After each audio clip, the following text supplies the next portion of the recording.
vibe with Uncle Bino, let's go. Now happy hour things, you know. Hang out with you, babe, it's our vibe tonight.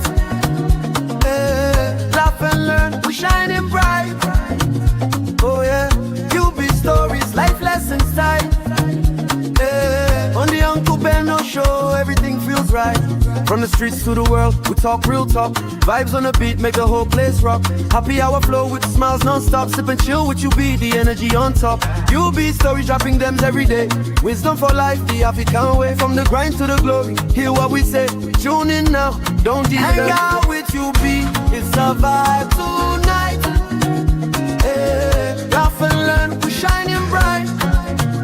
Oh yeah, you be stories, life lessons type. On the Uncle Beno show, everything feels right. Join the sister circle, oh what a scene. CC Inca, honey baby, and I'll be so clean. Talk love, talk life, talk dream supreme. Empowerment vibes, like a royal queen team. Apollo Sunday school when the beat gets low.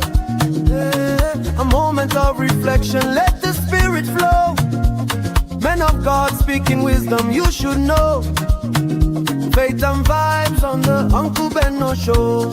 Hang out with you, be come catch that light. Oh yeah, you be stories, keep your heart so bright. Yeah. Join the sister circle, feel that fire. Oh yeah, Sunday school for your soul so right.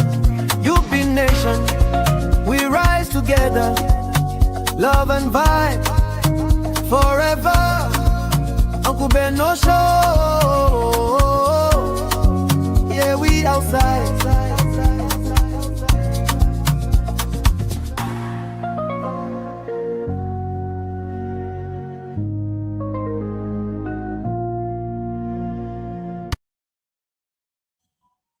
All right, all right, all right.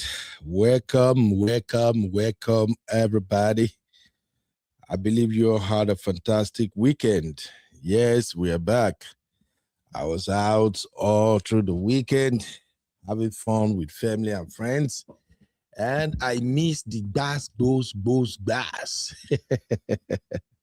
So I'm like, okay, we're gonna do 2 shows today, but let me first of all, at least focus on my African brothers and sisters and the just concluded AFCON. Yeah, as you can see from the Dublin AFCON Final chaos. Yeah, that game right there is one for the history. I don't know how many of you got to see the game, but it was crazy. Now, I'm going to be honest. You know me. I always come clean. I'm going to be honest. I ain't going to lie.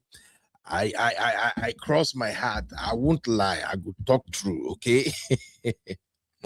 Now, the truth is, I don't watch any of the AFCON games fully. Yeah, I got to admit. Yeah. Hey, don't say, Ben, you are not patriotic. Ben, come on. You don't even watch our African game. Bro, no be so. No be so. Make I confess now. The reason I don't watch full game in all the matches that was played, I think they play 32 matches. I've even lost count of it. But the reason I stay away from it is that when it comes to football in Africa, we don't play. Yes, everybody knows we don't play when it comes to football in Africa. Like, we may have our problems, we may have our political basketballs and all that going on, but as soon as it comes to football, that's the only time you get to see patriotism in Africa. And I'm talking about true patriotism. We love football, we love our countries, and we don't play. But one thing I've noticed about African football, soccer, like they call it here in America, I don't even know, Americans call their own handball, they call it football, and then they call our football, they call it soccer. Somebody still have to explain that to me. I've been in America for a while now, and I still don't understand why Americans choose to call a game they play almost 95% of the time holding the ball in their hands. They choose to call it football. Shout out to my American folks, man. And the game that literally got played 98% of the time with the foot, American call it soccer. So when I say soccer or I say football, I'm talking about the game that got to be played with their legs, not the one they carry hand and then shomozu, pushing people, hitting each other. I don't know. Because I really don't understand it. So in the course of this live stream, where you hear me say soccer or I say football, I'm making reference to the real football, the one that is played on the pitch with 22 players and of course one referee. So that's what we're going to talk about. So I don't watch the African Cup of Nations because I'm a very passionate person, and I don't, at this age, I don't want anything that's going to give me heart attack. I don't want any game that's going to cause me high blood pressure. So I stay away from it. What I do, however, is I get to watch playback, so I get to watch the highlights on YouTube. So of all the games that were played during the AFCON, I watch highlights, okay? Including the final, I still watch highlights. So yesterday, while I was at my sister-in-law's place in Fort Worth, rather, I get to watch the highlights, and the first thing I saw was the chaos that happened during the game, and it was a lot, and we're going to cover it all. So today's show is going to be a call-in show. If you're a football lover, a football fan, feel free to call our studio number scrolling on the screen right now. Let me highlight the number so everyone can see. Okay. So if you really love to be part of this conversation, because we're just going to talk about how we can move forward from that disaster of a tournament organized by Morocco. Now, let me break it down. When I say disaster, I'm not talking about the pitch. I'm not talking about the colors. I'm not talking about the media. I'm simply talking about the officiating and some of the disgraceful performances by the Moroccans. Respect to the Moroccans, respect to the nation, respect to the Moroccan organizing committee. But when I say that was a disaster, I'm talking about FIFA and how they condone the excesses of the Moroccans. Usually, I'm not the type who gets sentimental or biased about football, because football is a game. And of course, in football, there is something called home advantage. And we all know, all over the world, go to Europe, America, UK, anywhere in this world, the hosting nation always have what we call home advantage. And for those who are not familiar with football or any game at all, what home advantage does is that, number one, you're going to have almost 90% of the viewers being from the hosting country or hosting state, whichever, depending on the tournament. So that population, that huge participation from the home fans, literally we give the home team an advantage, because it means they are going to have massive support from their people. Two, in terms of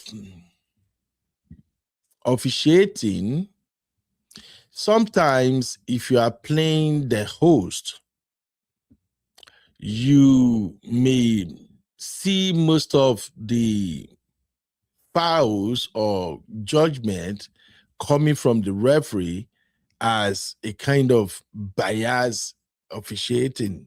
Okay. Now, I literally don't see that as being biased, except when it is apparent. Okay. And why that usually happens is that if you are playing a host nation, the crowd, they are like the 13th player on the field. The crowd sometimes influences what kind of call the officiating officers we made. Okay. And the home crowd have the tendencies to literally want everything to go their way. So if there is no clear error, or if there is no clear foul committed by the home team, the referee may not call it. I believe we're on the same page on that, right? If you agree with me on that one, please drop a 1 in the chat. So while I'm going on with my analysis, let me shout out to my people in the chat.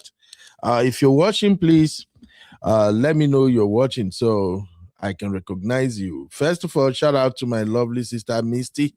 Misty is the first in the show today. Misty, what's up, mommy? How you doing? How is Canada? I hope you won't take Canada code to come and drag me on today's show, Misty. No be me say make una get code, okay? You're welcome, see. My brother Chucky in the building. Oga Chucky 101. What's up, bro? Chucky say AFCON saga, one for the history books. Absolutely, my brother. Absolutely. And of course, my lovely sister, Faith. Faith, what's up, mommy? So, Faith, you two, you like soccer? Nah, wow. Faith said, thank God, Senegal won. Faith, that is your Nigeria sentiment speaking right there. Faith said the match was so dramatic, of course. And that's what we're going to analyze on this show. Chucky say, and this was me vouching for Morocco based on how long they won it last. And they do this bosa. I weak. My brother, all of us tire. Misty said, Morocco, Algeria, Egypt, Somalia, most North American countries don't identify as Africans and discriminate against Black Africans. Glad Senegal took the trophy. Yeah, we all feel that way. And Misty, you are 100% correct. The Arab Africans don't consider themselves as Africans. And it's going to be one of my talking points on this show because a lot of people don't know what went down. They don't know why the ref are behaving the way they did. If you check, if you really follow the game, you will see that I think almost 90% of the officiating ministers, they are Black. And here is the problem. I don't know when we are going to overcome this problem, but there is something about us Africans. As soon as Africans see anybody with a skin color that looks like white Americans or Europeans, I don't know, maybe they just automatically feel they have this low self-esteem. I don't know. But there's just something about our Black brothers and sisters, and we have to start working on that. The fact that somebody's skin color is what you call white, which I don't really believe there is anything like a white color anyway. As far as they see anybody that the skin color look more like Oyibo, they just want to treat them with some regard. I don't know, because it's part of the thing I saw on this in this past African tournament. The ref, whenever you are playing Algeria, Morocco, or Egypt, the ref somehow has a way of favoring them. And the only explanation I can give is the ref are probably intimidated by the skin color, because that's what it seems That's how it appears to me. So let me know if the chat, if you think I'm wrong. I'm always open to contrary opinions. Okay. Thank you for that, Misty. Chucky said America no balance at all. Yo, tell me how you doing, mama? You're welcome. Tell me, say then stubborn Uncle Beno. Now why they call egg ball football? Oh my God. All right, all right, all right. Oh, baby of the house, Abby. What's up, mommy? Yeah, I hope you're feeling better now, my baby. All right. Faith some say CAF were desperate to give Morocco this AFCON since they haven't won it in 50 years. I can't dispute that, Faith. It seems like you are right. You pay me that I have to agree with that, but it kind of looks like that though. All right. Okay, Sister Chi, what's up, my lovely sister? How you doing today, ma'am? Sister Chi say, I'm glad Senegal won, but I only saw a few highlights. It was crazy of the type of drama they were causing, but hope to get the rest of the gist from your show today. Of course, I'll try as much as possible to cover it based on what I found out so far. Abi say Arab Africans, very funny, something they will never be. Well, I really don't know, but those folks don't see themselves as Africans anyway. And I think it's part of what we have to come to terms with. All right. So let's continue into the show. If you want to call in to at least give your 2 cents, that's the number on the screen. And if you want to come into the studio, I'm going to share the link. You can also contribute your quota. But let's look at what actually went down on the pitch. I've did a compilation of a couple of things, so I'm gonna play the video for you right now.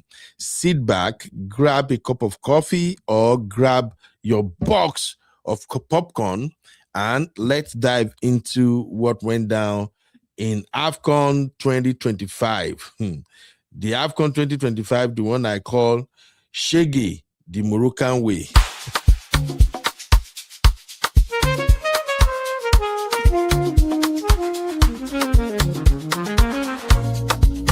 Yeah, yeah, yeah. You be in the building. Hey, vibe with Uncle Bino.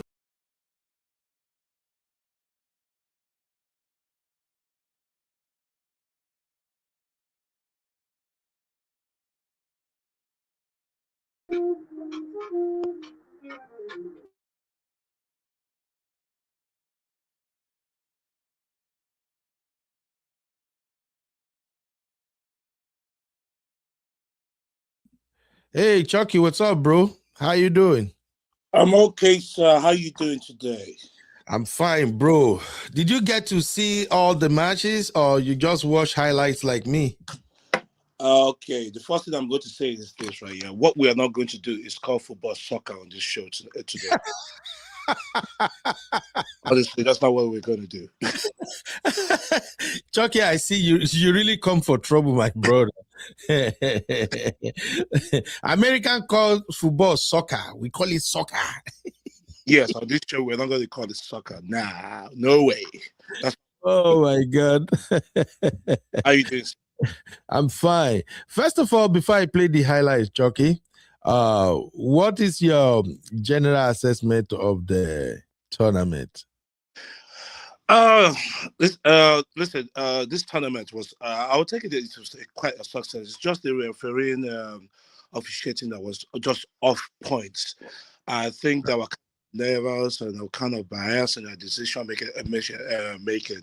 Now, if it's seen the Nigerian game, the guy was not all that confident enough for that officiating and stuff.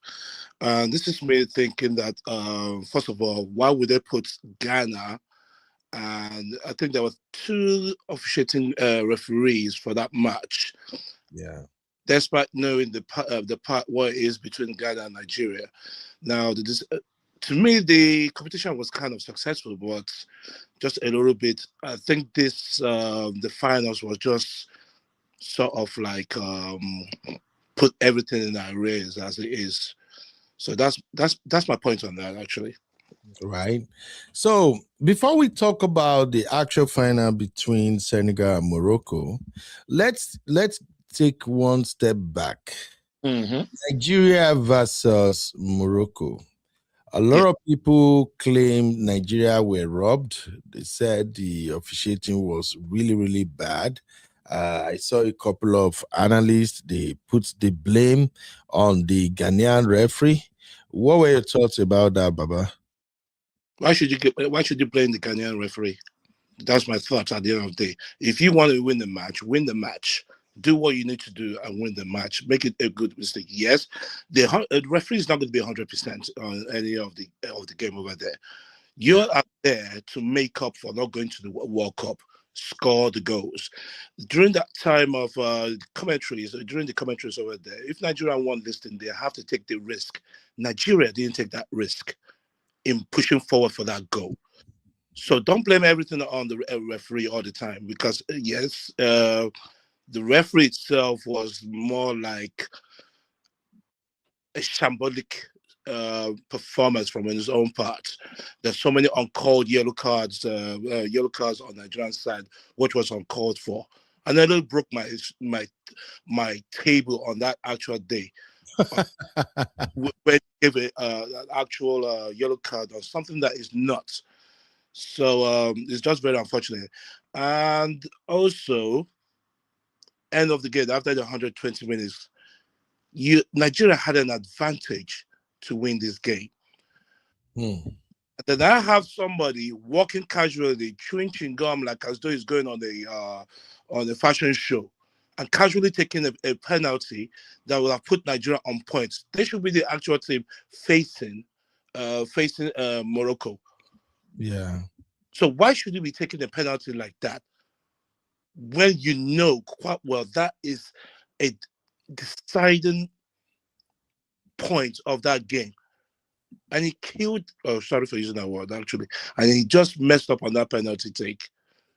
Okay, but Chucky, here's the thing. Thank God almost all of us Nigerians, we are into soccer. Oh, sorry, Baba. You say, man, I don't say soccer. We are into football. If you say soccer again, I'll place you on fine. I won't say soccer again, sir. But Chucky, let's consider something here. From experience and as someone who had played soccer, even though we are playing for fun, you know that when referees give a couple of wrong decisions against a team, that has a way of impacting how the team will play, you know, right? Yes, exactly. Yeah, it does. There is, let me even make reference to what Faith is saying. I love it when we have women who follow soccer. The thing they sweet my belly. So Faith is saying here, Calvin Bassey was given an unfair yellow card when his shirt was pulled. I ain't gonna lie to you, that actually pissed me off because that was a clear foul on him. Yep. But rather, the ref chose to yellow carded him. What are you gonna say about that? That can kill the team morale, you know? That can kill the team morale at the end of the day, and at the same time, place some kind of frustration within the team settings. Whatever plans they might have, the referee can give a just call, and at the same time will make the team. How should I put it this way? I think being extra careful and careless. So that's on my own part. That's what actually happened. Now, for that foul, that wasn't a foul actually, because he should have given the yellow card to that Moroccan because he was the one right behind him. And in football terms, if you're trying to run away with your opponent, your hands has got to stay between the chest level to move away from your opponent. And he brought him down, and he decided to give the yellow card to Morocco. So am I thinking, wait, hang on a second, is this guy being match fixed or something? Yeah. You know, it comes to times like that. And yes, it did kill the morale, but somehow I blame the Nigerian team for not putting the risk to score these goals. Okay, but another thing I also observe I want to show the Ghanaian ref right now. Just give me. He was given a welcoming. What's it called? Yesterday. I said, No, I really don't have issues with that because, of course, it's a big achievement for Ghana to have a referee who is actually part of the game, officiating the game. That's a big one. So for me, I don't have problem with how he was. But never been for welcoming a referee into the coming back from a tournament. It's never been done before. I mean, the last person that was done was that Italian referee, the bald-headed one. Yeah, he's a very excellent referee at the end of the day. But I can't compare him with his standards with African referees. Yeah, but Chucky, what I'm saying is there is nothing wrong with that, to be frank. Okay, if you say so. Yeah, in my opinion, there is nothing wrong with that. They were celebrating their own person, They probably thought, oh, wow, this guy really put Ghana on the map. So I think it's okay for them to celebrate him. Now, another thing about the Nigerian-Moroccan match that I think it kind of pissed me off. I want to show you right now on the screen. I saw when Nwambali went to get a towel to make sure his hands were dry. Yeah, this is it. This is weird. So he went to get a towel, and not just once, not twice. Every time he make sure his gloves were dry, the Moroccans will just invade the pitch and take the towel away. And that happened multiple times during the game. And surprisingly, nobody picked on that. Nobody actually made any correction about that. This is disgusting, honestly speaking. What do you think about this? Now, you see, first of all, every goalkeeper it's something that has been going on for years. I mean, even before we were born, the towel has been one of those goalkeeper requirements that they have to have themselves. Now, back in the days, we were not using gloves. I think it was back in the 70s when they started using gloves. Yeah. Now, throughout those times, they were using all those things. Now, the reason why that is why the goalkeepers normally have a towel is to clean the gloves, especially when they have to throw. It does not get to slip. Yeah. So it is a necessity. Now, my point is this now. These are Moroccans, and these are Moroccan players based on actual bigger clubs and everything now. You can't tell me that if they go back to the individual clubs, they're going to perform that same act with opposing acts from other goalkeepers. This is something, it's traditional for every goalkeeper to have a towel and a bottle of water nearby. So why they have that instinct that is voodoo, I really don't understand the reason why that is. It's part of a criteria. It's not on the FIFA ruling book to say that a goalkeeper cannot have a bottle of water, cannot have a towel. Yeah. So understand the reason why they had to do all this thing. And also, African officials, they should have intervened on this. Okay. They should have intervened on this right from the beginning, especially when it happened to us. It wasn't Nigeria that was the first people to have done that. They did it to other teams, but they let it go. But it's when it was Nigeria took offense to it.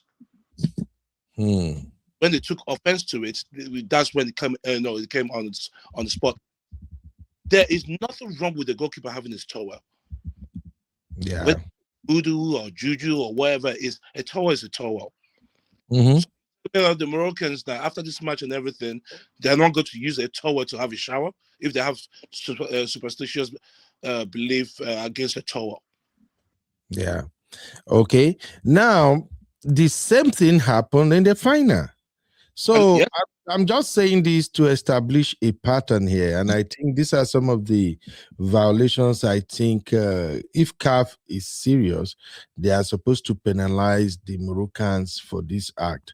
Now, let's go back to the penalty by Chukwueze. So you were saying Chukwueze should have taken the penalty better than how he did it? Yes, I believe you saw the highlights, and one thing is this, right? Yeah, he plays for a major football club, which is Fulham, Mm-hmm. of the top teams in the UK. They don't mess around when it comes to penalties.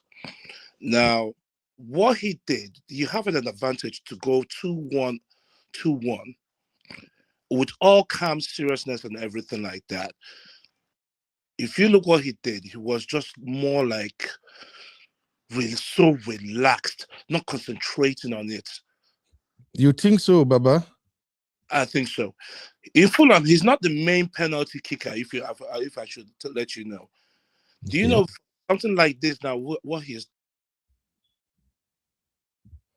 Hello, Chucky. Oh, what happened? I think maybe Chucky is receiving a phone call. So what I'm showing on the screen right now. Hey, Chucky, let me know when you are back, Baba. I think you are receiving a phone call. That is the penalty right there on the screen. The Chukwueze penalty. Now, for me, I've always seen penalty as a kind of 50-50 game. You can hit it, the goalkeeper go the wrong way, and then you score, or you hit it, the goalkeeper kind of predicted where the player is going to drop it, and then he just have to like dive as fast as he can, and that could be it. So I won't really blame him though. Okay. And some of these players, some of them don't really have that confidence when it comes to taking penalty kicks. All right. So those are just some of my own reservation. All right. Misty says that Nigerian guy was so reluctant with his penalty kick that he deserved to leave the national team. Misty, come on, sis. Misty, if your husband is a soccer lover, the two of you go gel well. Oh. Okay. Is that Mary Tamba? I really don't know how to pronounce your name, but I see Marie. Marie said, big international players, they have lost a penalty, and you people are dragging the little Nigerian boy nonstop. This is shame. Well, we are passionate about soccer, so if we lost a game, definitely a lot of people are just gonna be looking for a scapegoat, so that is understandable. But I get what you're saying, my brother. I feel you. All right. Okay, let's keep it moving. Yeah, Abby, you saw the Nwabali situation, right? Misty said, but anyway, Morocco started cutting corners from the beginning of the game. Absolutely. Absolutely. Abby say 100% should have intervened. Absolutely. And Faith said, they even threw a banana at Nwabali, which he ate. Banana is a sign of racism, mockery, image. Absolutely.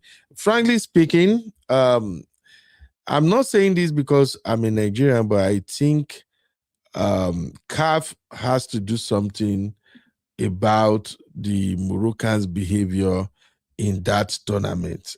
The CAF just have to do something. They should be penalized for their behavior. They have to penalize. They must pay something for the way they behave. All right, Chucky. Okay, you are back. Good to have you back, Baba. Hello, Chucky. Can you hear me? Yes, sir. Sorry, I got a call. It cut me off. Sorry. Yeah, of course I know. Of course I know. So you were saying that penalty kick, Chukwueze really effed up. Yes. If anybody should put a blame for Nigeria's what's it called advancement into the final, I blame him for being so casual. You just have to take something so seriously. It was just way too casual. Yeah. Now, there's one other thing I noticed with the Morocco team. Let's be fair here. I think Morocco, they played well. They have a solid team. But one thing I noticed in their approach in the tournament was Moroccans play aggressively. They really go in. They are good, but at the same time, I think they are kind of excessively aggressive. What are your thoughts on their approach and their style of play? Yes, footballers have to be aggressive. If you're facing another team, you have to be aggressive itself. So basically, yes, Morocco has been the. I should say this is their golden team since 50 years ago. They've not been in finals for some time, so this is the best team they've had in years. Okay. So when they came into that tournament, yes, they're going to have the home front advantage. They're quite a team, I must admit. They're a very good team. But if you let the home crowd and other elements that will involve yourself, you're going to lose that concentration. And that's what's going to happen. And that's what actually happened. It's just very unfortunate that they didn't win the competition, actually. And in a way, it should have gone their way. But I think it was just more of like emotional turmoil that that did set in for it all. Right. Okay. But now, this is where I kind of differ a little bit. With the style of play, with that level of aggression they brought into every match, Morocco is not even supposed to make it to semi-final. And my reason is this: when you are playing aggressively, there is high chances you're gonna end up with a red card.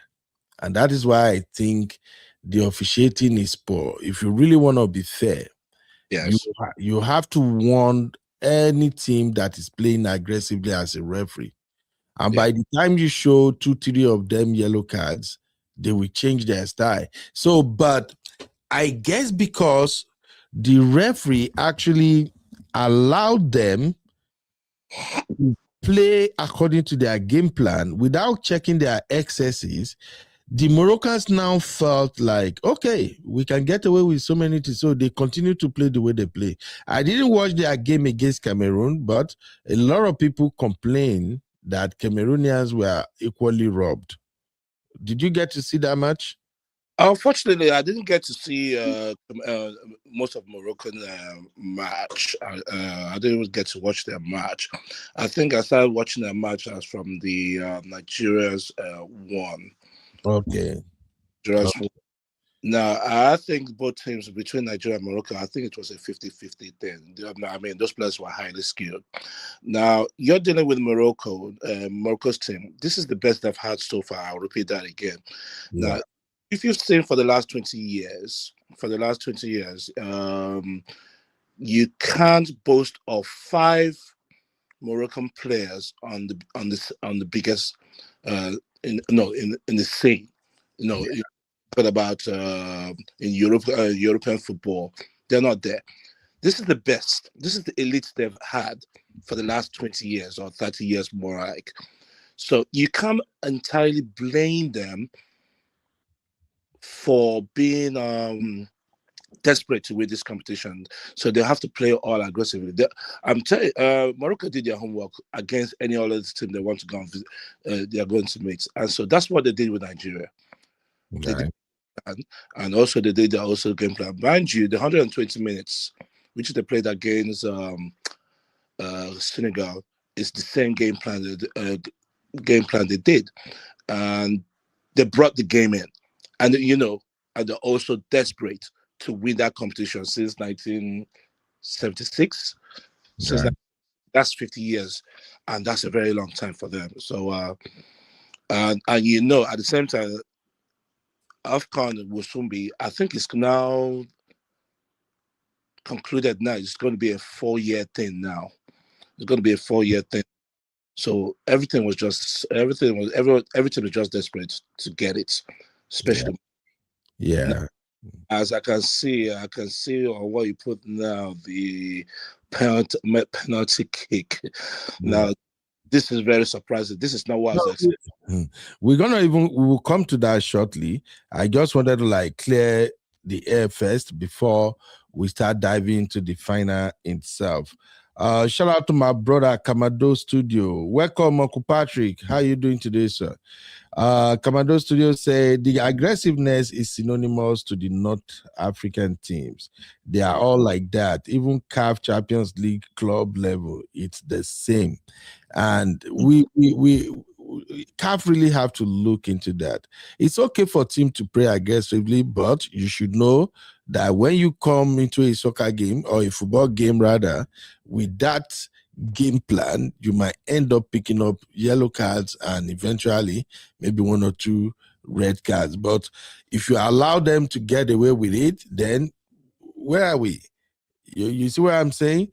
So Uncle Patrick said, I'm not surprised about Moroccan's attitude. The Arab Africans have always feel superior than other African nations. Absolutely. They do that a lot, and that's a mess. Okay. Let's talk about one more thing real quick before we go to the final, my brother. You remember the incident between Algeria and is it Congo? The Lumumba, Patrice Lumumba is from Congo, right? I believe. Is it Congo or Togo? I think it's Congo. It's Congo, not Togo. Togo didn't qualify. So the incident with the Patrice Lumumba guy, the guy who stood like a mannequin, raised his hand and all that, and the Algerian guy actually mocked him after they defeated Congo. And then our own boy,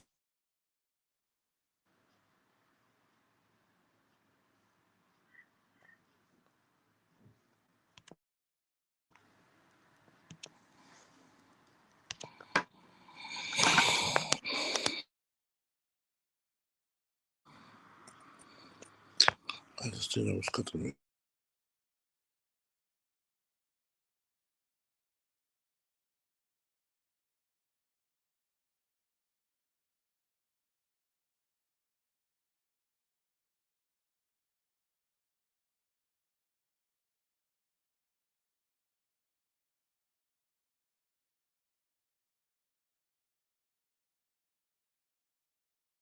all right, can you hear me, Chucky? Hello? Hello, Chucky, can you hear me? I don't know, my internet just kind of freeze. Can you hear me, Chucky? Okay, Chucky is back. All right. Hey, Baba. Sorry. Yeah, I'm glad you're back. It was my internet. I don't know what happened. It freeze for a while there. Okay. All right. Yeah, so I was talking about the Congolese and that. What's going on? Can you hear me now? Chucky, can you hear me? You are muted. Oh boy. Let me go to the chat and see if I can fix whatever is happening. All right. Can you guys hear me? Oh, thank you, Kamado. Kamado say he can hear me. So I think it's network. Oh, Chucky will be back. So guys, tell me, what do you think about that monumental moment where Patrice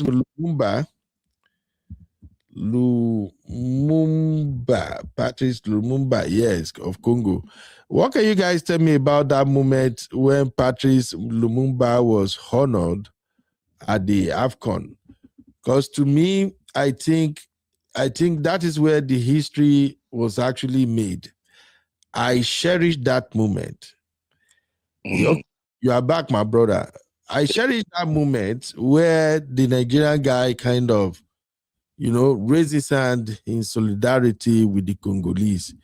I think that should be the highlight of the African Nations Cup for me. It was really a monumental moment. What are your thoughts, Baba? It was what he did was very significant. Trying to resurrect the memory of a past leader. I mean, for what he's done during the the Pan-African situation back then. I think that was in the 60s or 50s. So very significant and very educative for those who don't know. That can help out in African history. For Nigeria to emulate that kind of stance, because I hate to say, was this sort of a racial kind of thing that happened on that actual day? Because this is Africa we're talking about, and we are talking about how Africa has been oppressed from the past. Now, when you see something like that, that's significant. That's something significant, and for them, I'm sure they don't even know the history of that guy in Morocco. Of that, because like you said earlier on before, they're kind of they think themselves of high superior, way beyond other African countries. Now, for Nigeria, I can't remember his name, for to emulate that, then that will go into the history books. yes. It's just like you're looking like Rashid Yakini when he scored the first goal for Nigeria. 30 years, that photo is still there. It's still there, as you know, serves as a celebration of being black or something like that. Now, for what he did against Algeria, for that is the sweetest karma you can always ask for. Absolutely. Yeah. And it was just when he did that, I was like, I wasn't expecting it. I don't know about you, but it was sweet. Yeah, I think just like Uncle Patrick pointed out, and like we all agree that the Arab countries in Africa, they don't really identify as Africans. I think they are probably not teaching the boys African history in the Arab nation. No, they don't. Okay, which might be a disadvantage to the Algerian player, because he probably lacked the significance of what Kuka was doing. Shout out to Misty again. Like Misty said, Kuka making the hand-standing gesture for 90 minutes plus in honor of Patrice Lumumba, a Congolese icon, was one of my best moments. And I think a lot of us can, in fact, majority of us West Africans, we can relate with that. And that is why it gladdens my heart that AFCON actually did the same thing after we defeated the Algerians, just to let them know that, hey, this is an hero that is being replicated right here in the stadium. So to me, those are some of the takeaway from AFCON for me. And like I was saying about our education system in Africa, I think AFCON might probably know the history. AFCON might know more about Patrice Lumumba than the Algerian guy. Now, I don't want to take away from the Algerian guy, because I guess the guy later came back and apologized to Kuka as well as the Congolese. He thought maybe it was just one of those stadium banter that used to happen, during soccer game. So I think that guy did the right thing by apologizing. What are your thoughts about that, bro? First of all, what team does he play for in the club level? Do we know what club level it is? Because if for that kind of performance, I believe maybe if I don't know what club he plays for. Mm-hmm. If he plays in somewhere like the Spanish league or something like that, they have kind of characteristic behavior of doing such an act. Oh, okay. I don't know who he plays for or something like that, but I'm sure he plays for an elite club. Now, yeah, in Europe, yes. Now, for that man to stand on every match which Congo played for, I stood there for 90 minutes. My question is, if I don't know much about this gentleman, I would like to ask, why is he standing there for 90 minutes? I would love to find out that. That's kind of like educating yourself and find out why is he standing there for 90 minutes. To stand there for 90 minutes, it's not an easy easy thing to do. It's not this modern day footballers that we have right now. If you poke them with finger, they'll start rolling teeth, times staying on the floor, finger punch. Those players can't do it. Even though they call themselves super athletes, they can't do what he did. They can't do it. Rather, what he did was mind of trying to educate the younger generation of what the actual person did.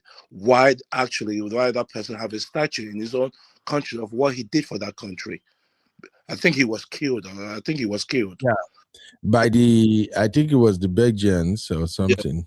But he was, I didn't get rid of him. Yeah, he was assassinated back in the day. So for a match at 90 minutes, you got to respect that kind of situation. You got to respect that kind of thing, you know. But like I said, like we've decided to say that Morocco don't know much of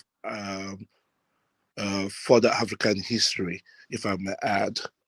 Yeah. All right. Thank you for at least making it make sense, my brother.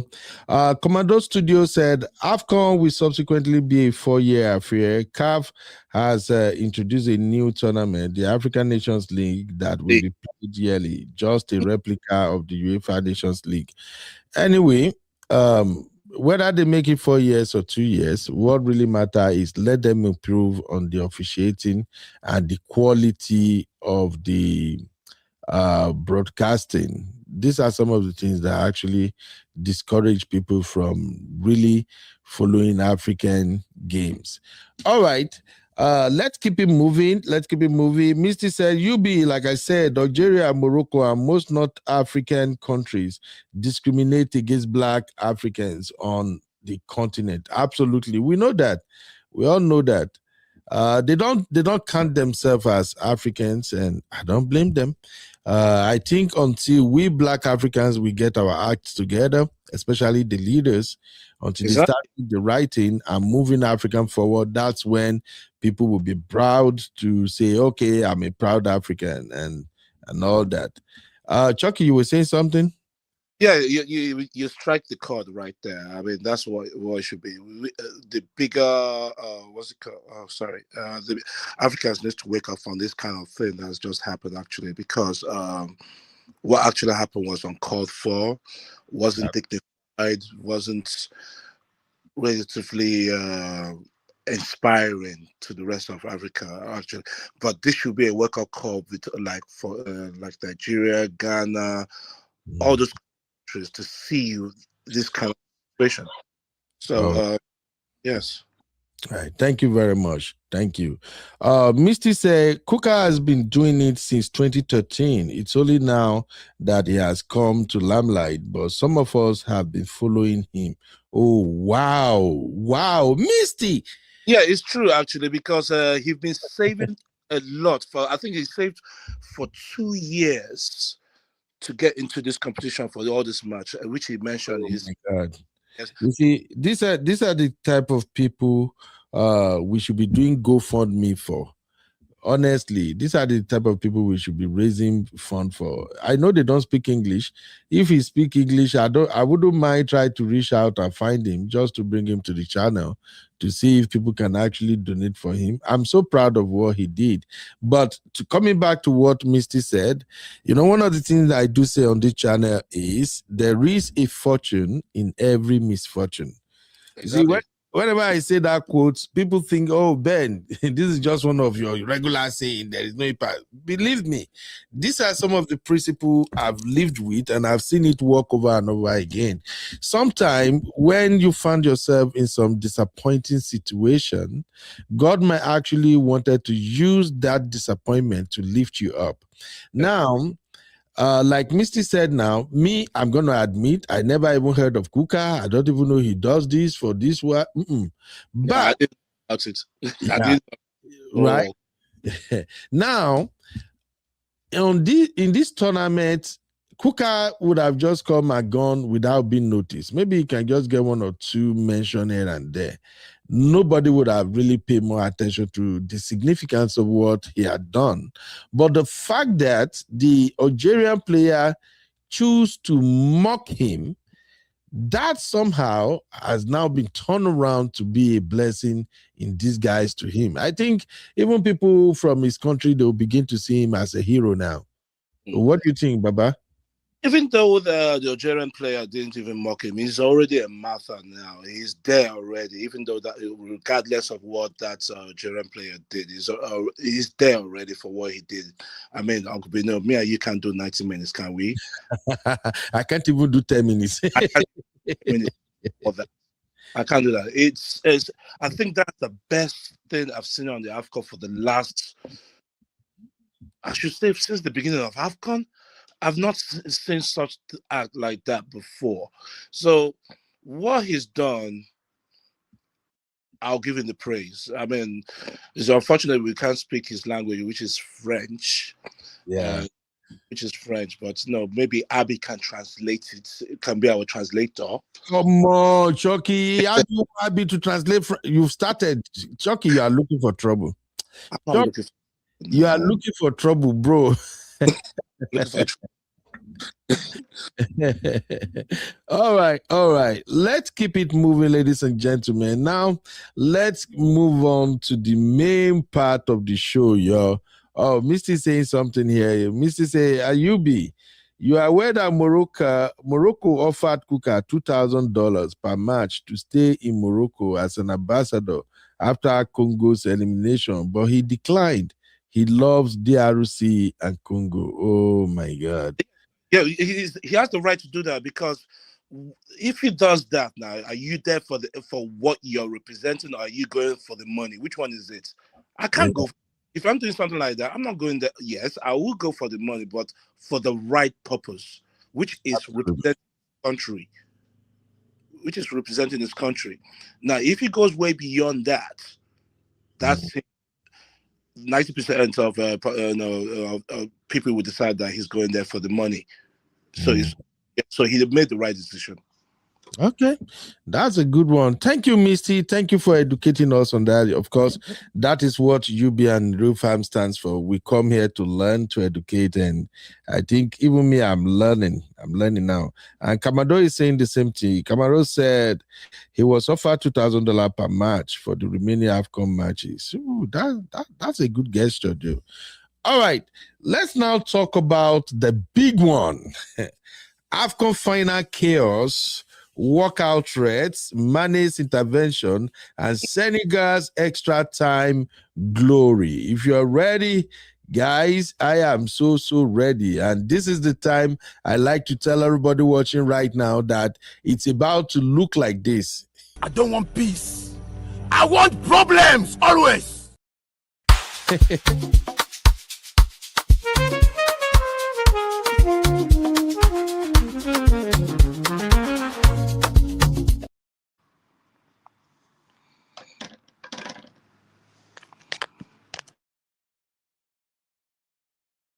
All right. Thank you, Chucky, for hanging out with me. And thank you, everybody in the chat. Shout out to all of you watching right now.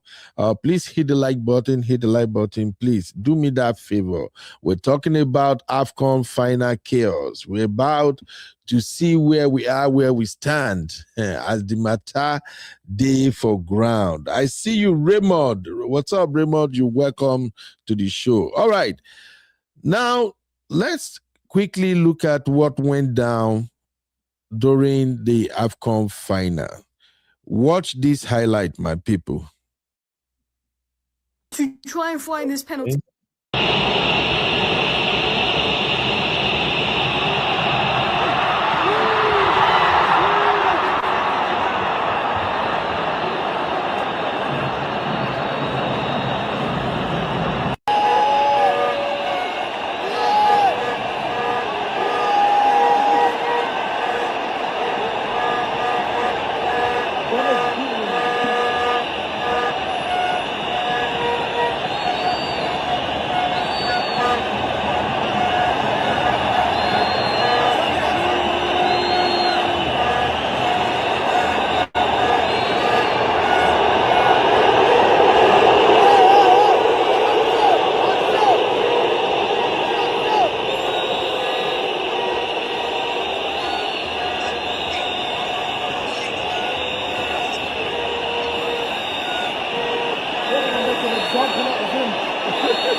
That is the chaos.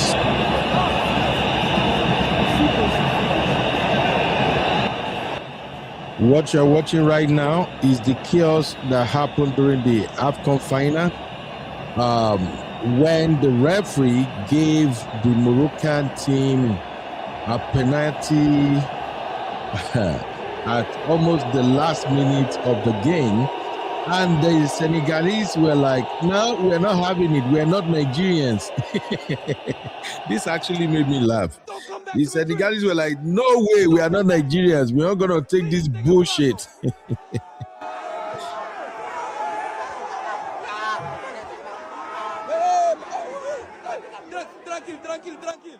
This is a view center in New York.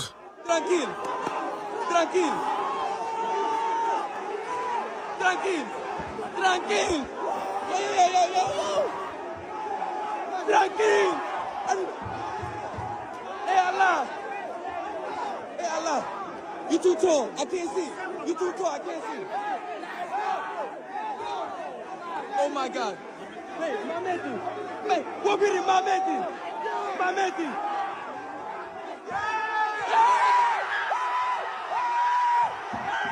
Leader, legend, captain. Mane is on the pitch telling them, let's play. Whatever happens, what's God's will is God's will. Whatever happens, happens. Mane stood there like a leader. He stood there like a boss. And that's what he is. Mane is only the third player in African history to win multiple AFCONs and multiple African Player of the Years. He joins Roger Miller and Samuel Eto'o. What a legend Mane is. And now it gets to the conversation of where does Mane rank in all-time African greatest players of all time? He scored so many Premier League goals. I think he's potentially in the 100 clubs in the Premier League goals. He's won a Champions League. He's won a Premier League. He's won AFCONs. He's an amazing player to watch. He's a leader. He's a legend. What more is there that he needs to do to be in the conversation? And the conversation I'm talking about are Drogba's, Yaya's, Salah, Eto'o, George Weah, these type of names. Mahrez, you put Mane in that, and it depends now who gets knocked down those lists. Mane is a certified legend of the game. He's a certified legend of African football, and we have to respect him while he's here. Let him smell his flowers. 2 AFCONs. Senegal never won an AFCON until Mane rolled up. Senegal were about to abandon the game. It looked like they had just lost it on the very last kick. See, Senegal had a problem. Before the game even started, they reported Morocco to the Confederation of African Football. The day before the final, Senegal arrived, but no security. The players have to push their way through the crowds. Ahead of a huge final, where are they training? In Morocco's complex. They get a pitch, and Morocco can see their tactics. So they tell the African Confederation, we're not training there. Before the game even kicked off, they were unhappy with how things were going. But that was just the start of it. 94th minute, they thought they had won it. Second Hakimi, jostling for the ball. Nothing really in it. But Hakimi loses his balance, goes down. Sek wins the header, Senegal end up scoring. But VAR say, nah, we're not having that. 0-0, no goal. And then 2 minutes later, Diouf on Brahim Diaz. Arm round his shoulder, maybe gives him a little pull. Brahim Diaz goes with it, falls into it. Diouf wins the header. Morocco say penalty. The ref says penalty. Senegal's manager, see you later then. We ain't playing. Players, get off the pitch. So the Senegalese team, they head back to the dressing room. We're not playing. See, it was their treatment before the game, decisions in the match. They had had enough. But Mane says, let's come back on. If a team refuses to return to the pitch, the ref can just abandon the game. Morocco get the win. Of course, Brahim Diaz steps up to take it. Kisses the ball. Means it. He's going to win it for his country. Mendy tries to get in his head, but Brahim Diaz steps up with a Panenka. Mendy doesn't even really move. Just catches it. Thanks a lot for that, Brahim. Brahim Diaz afterwards doesn't seem massively upset. People are thinking, has he done that on purpose? Tells his manager something, so no one can lip read it. But are you really going to kiss a ball before you take it in a major tournament and go and miss it? The manager's job's on the line. He's been told if you don't win this game, you're out the door. And then extra time starts. Senegal go 1-0 up. Brahim Diaz gets subbed off. Tears start coming, and then Senegal win the match. Mendy after the game was asked, did Brahim Diaz miss that on purpose? He says, nah, he was trying to score. Senegal players have stormed off the pitch in the AFCON Final. They were literally refusing to play, and Sadio Mané had to pretty much beg his teammates to get on the pitch and play on with the game. This came after VAR awarded Morocco a penalty right at the end of the game and the scoreline was 0-0. VAR took ages to try and find this penalty, and it's literally a dive from Brahim Diaz. Makes it even worse is 5 minutes before this penalty was given, Senegal literally scored a fair goal, and it was ruled out because of this little push here. So I'm with Senegal on this. It's an absolute disgrace. They have a fair goal ruled out, and VAR tries to give Morocco the softest penalty ever in the final of AFCON. Literally left the pitch. They were so fuming. Mané was the one to get them together. Now, luckily for Senegal, Brahim Diaz missed his penalty and was one of the worst penalties ever. The question is, did he miss on purpose? He probably should have missed on purpose, because I think Brahim Diaz himself probably knows that wasn't a penalty, and maybe he feels bad for diving, because it was a disgrace. This is the final of AFCON.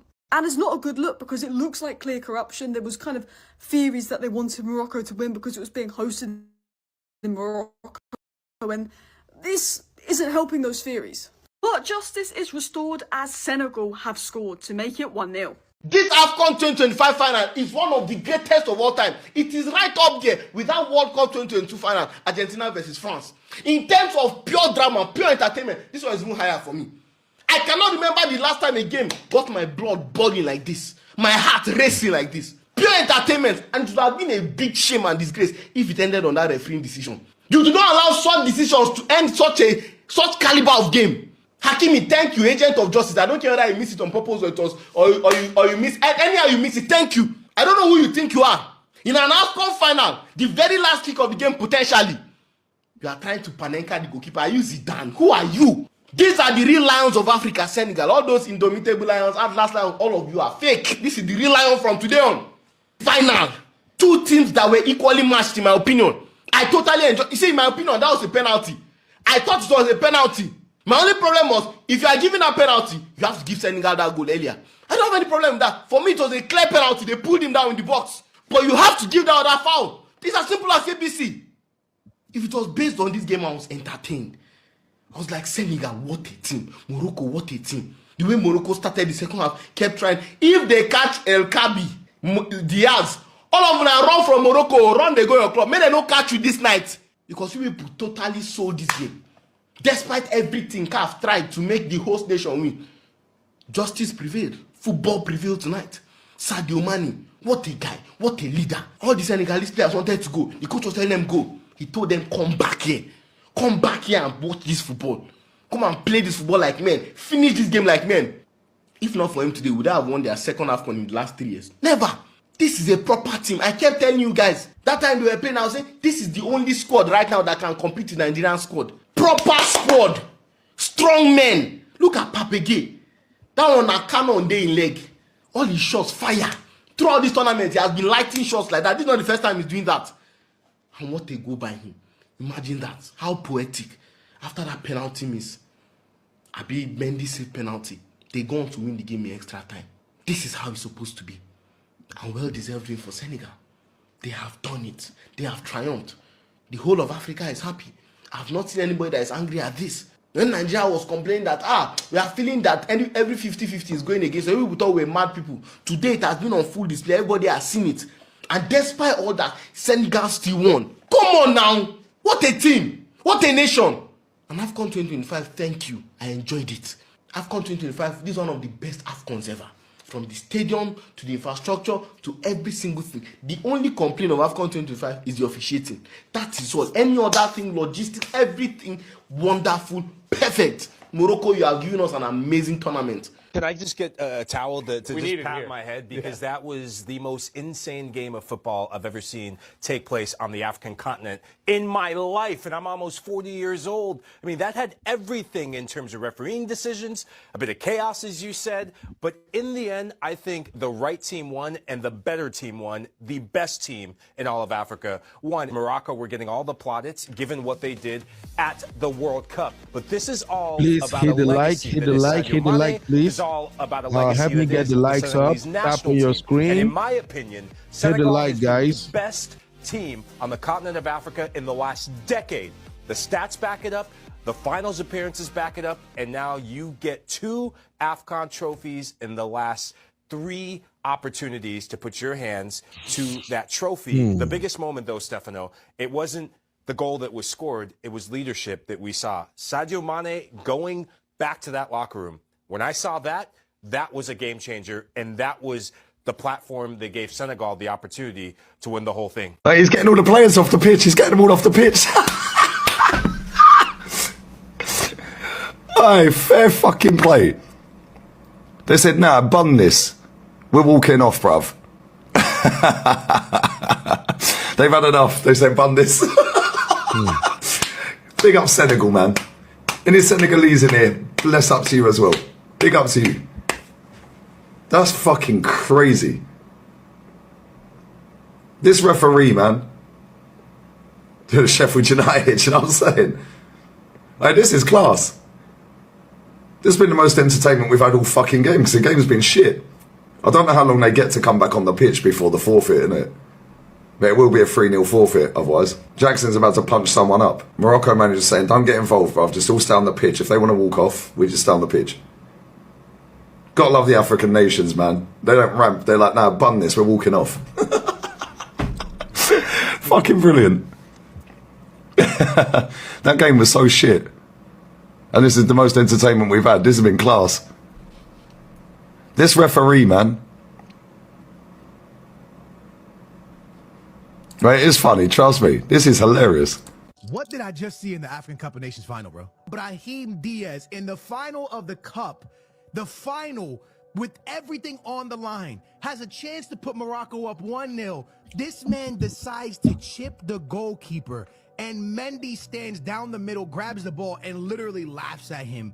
Brother, this is the worst penalty I've ever seen taken in any final. I don't care if it's a World Cup, a Euro, I don't care what competition, brother. The African Cup of Nations on the line, you decide to chip your goalkeeper and you miss a penalty like that, brother. This is the definition of young players living in the social media time. This man was aura farming. This man was looking for a clip. This man was clip farming. He decides to do that in a final when all you got to do is pick a side and smash it.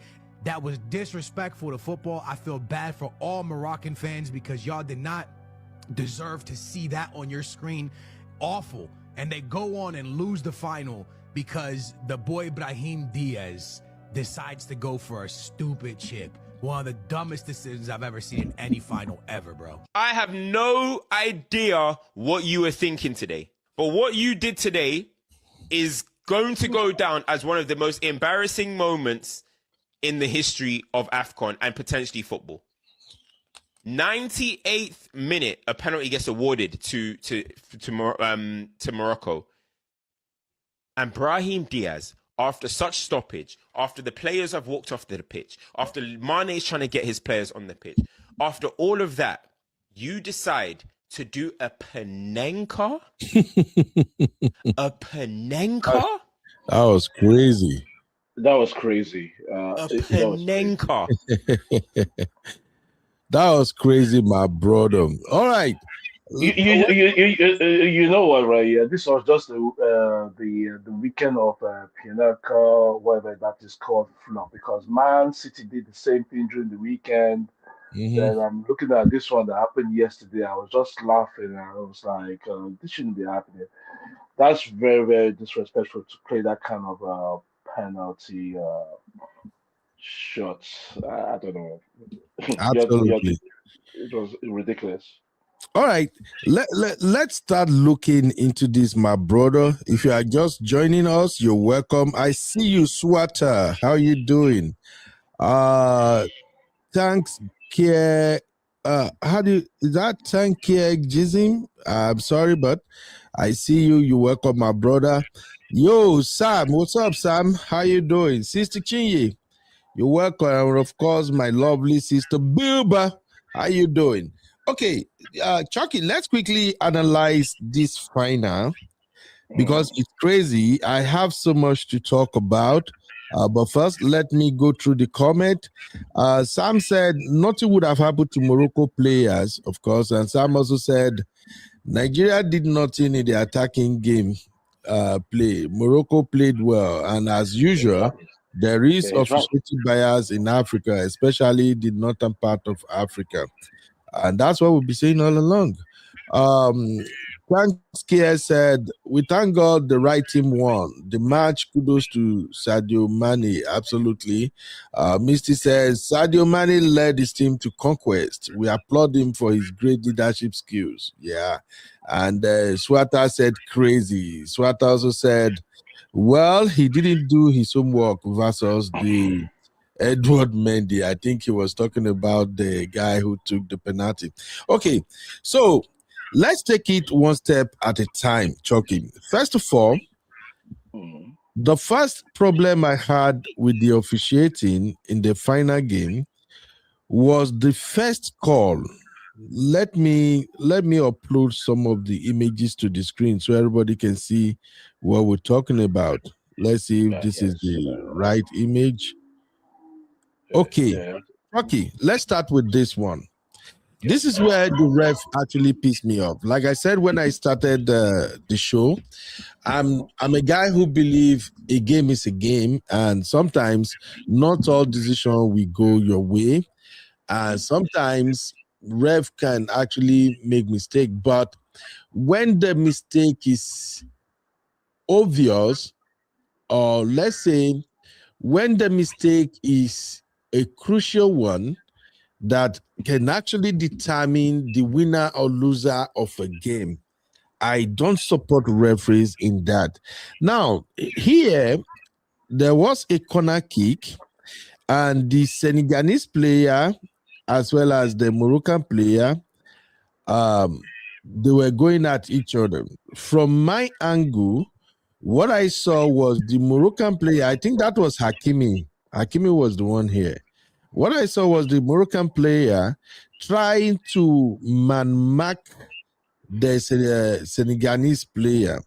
And for those who are not familiar with football terminology, when you man-mark a player, it means you wanted to go at that player strength for strength, physical to physical.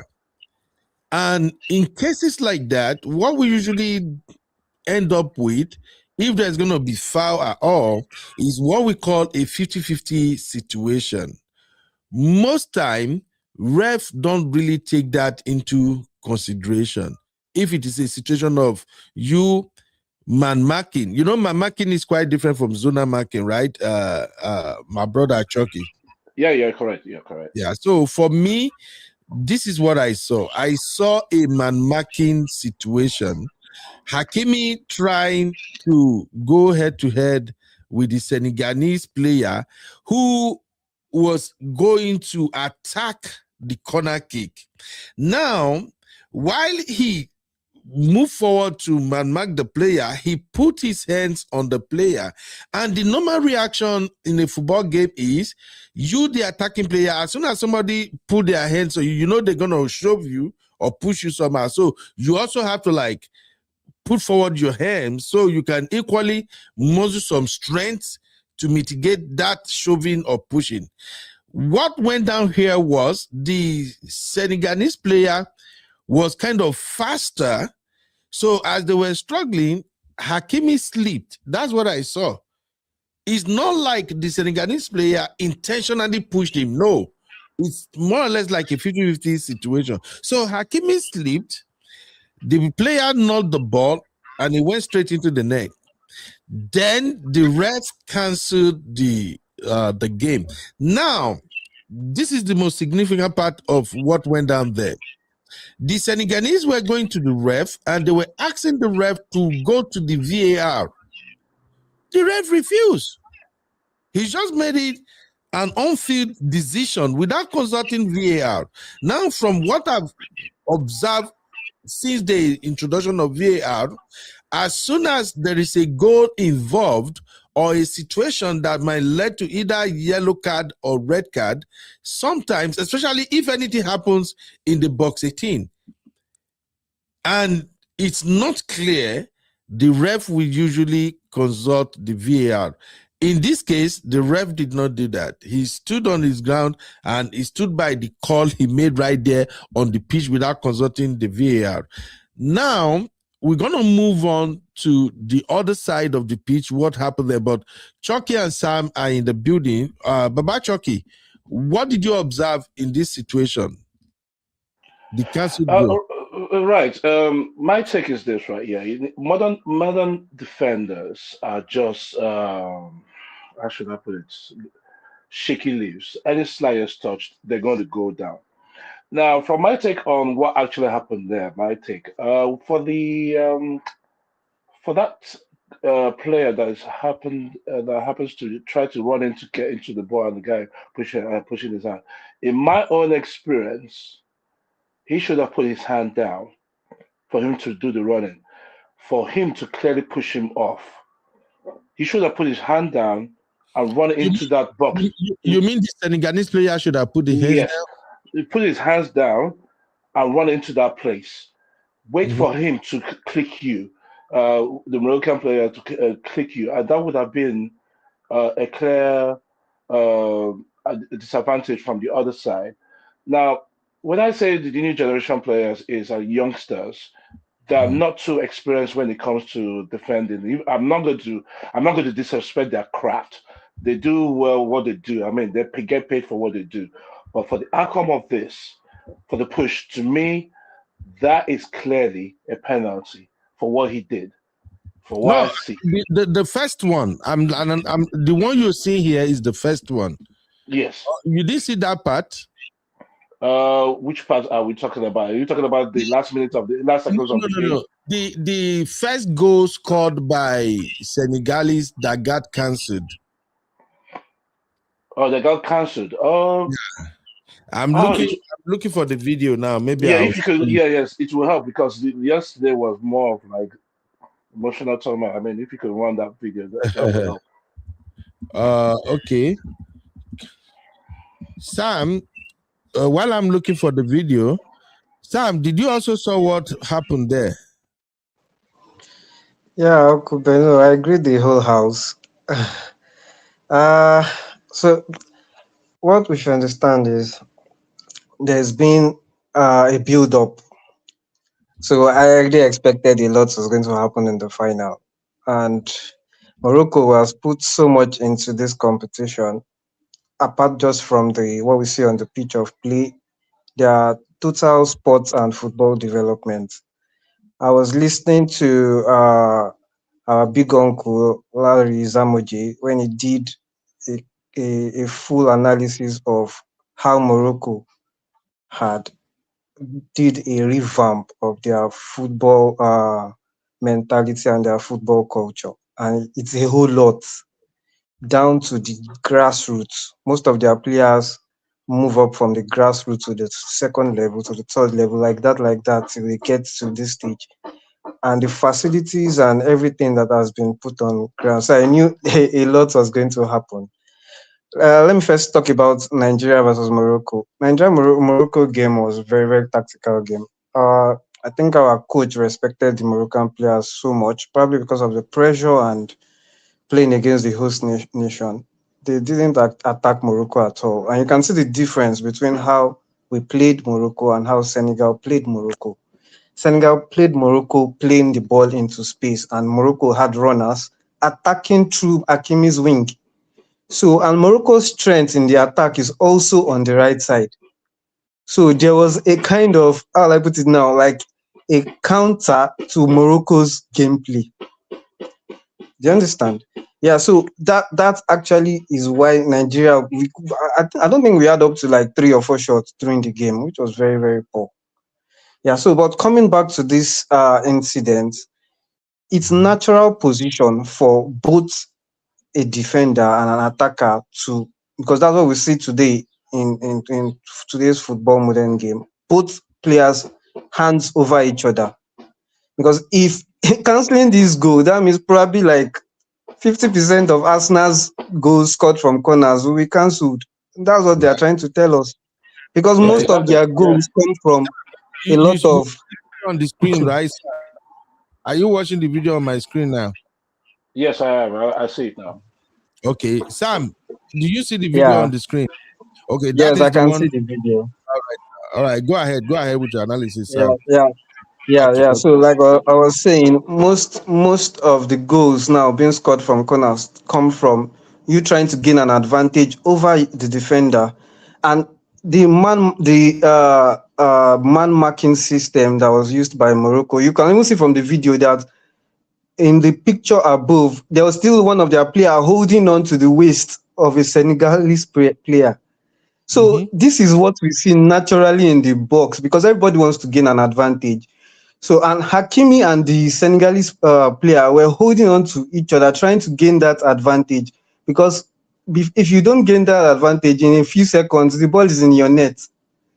So if you look at it very well, Hakimi slipped.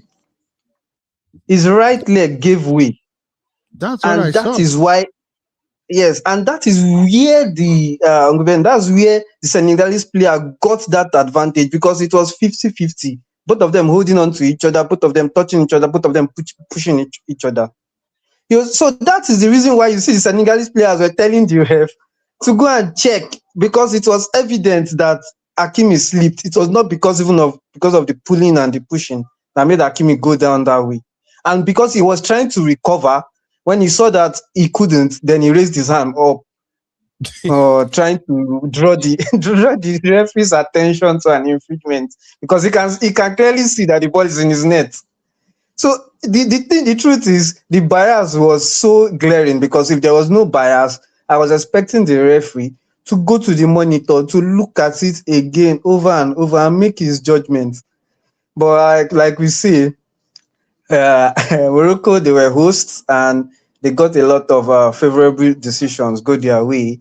And unfortunately, everything played out. Fortunately for Senegal, how it played out. And Senegal lifted the trophy. So I think Providence actually just took over and everything played out how we saw it. Yeah, thank you. Thank you, Sam. Stick around, Sam, because we're going to still look at other part of the final. Now, Chucky, you saw what went down, right? That's what I was explaining earlier. I want to ask Sam a question. Do you think that this decision was right or wrong? To cancel the goal, absolutely wrong. No, absolutely wrong because that was a 50-50. You can see the 50-50 contention and Hakimi is sleeping. Okay. That was a clean goal. Clean. Yes. You know, in the Premier League, right? Yeah. Like you mentioned that Arsenal going by this, it will be cancelled. It will be cancelled if Arsenal did this. Now, no, I thought if you're going by this judgment, then most of their goals from corner kicks will be cancelled because most times you even see Gabriel shading the goalkeeper or a player shading the goalkeeper so that Gabriel can nod. Okay. Now, you see what I'm looking at now. This is what I'm going to say to you right now, right? Yeah. You see the player, the opposing team, which is what's the name of that team? Senegal. Now, my take is this: if you're going for the ball, right? Yeah, he should have moved to the right with his hands down. His hands can be up, and place your hands between the abdomen area for him to instigate that kind of push on the chest. I myself would have gone to the right hand side. Take him to the left, then deceive him to the left, then go all the way to the right. Then he has an open space to head in that ball. Now, when you do a pushing like that, as though it looks like a wrestling match or something like that, that's why it calls to say that's a foul. Now, you're saying that Hakimi slipped. To me, he didn't slip, actually. He was actually running to get to him, to block his way in. And probably just messed up his way into that. So to my call, I think that's a very good decision there. On the part of the referee? Yes, on the part of the referee. That's the way I think it is. Okay. If you look at the video very well, the flight of the ball, the flight of the ball also contributed because Hakimi was thinking, and the Senegalese player was thinking the ball was going to come as in close further down. So that's why you see the Senegalese player was trying to move back, then he moved forward. At that slight moment was when Hakimi went down. Okay. Because he was also trying to look at the flight of the ball. Yes. Yeah. Let me ask a question here. And Chucky, I'm going to ask you first. Oh, thank God You are in the UK, Arsenal fan. Oh, Sam, sorry, I didn't want you ahead of time. This now diehard Arsenal fan, and you know how they can be with their wahala. The diehard Arsenal fan, their wahala, don't they finish show, okay? But let's be objective for a minute here. Chucky, don't you think the ref should have consulted the VAR on this one?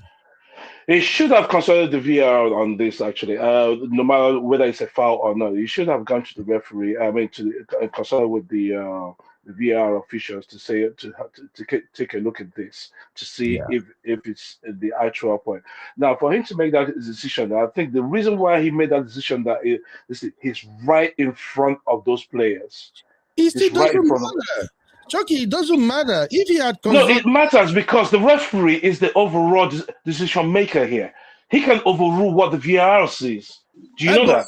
But sometimes when they consult the VAR, it gives them that second chance to re-examine the situation from different angles. Okay? Because what majority of us we saw here, his Hakim is sleeping. And again, remember, this is a one-on-one situation. It's a 50-50. He was doing man marking, so he should have consulted the VAR. That's just what I think was wrong. Okay. Now, when we go to the second scenario, you will see why I stand with the VAR thing. But first, before we move on, let's have a poll on this one. The poll on the screen right now.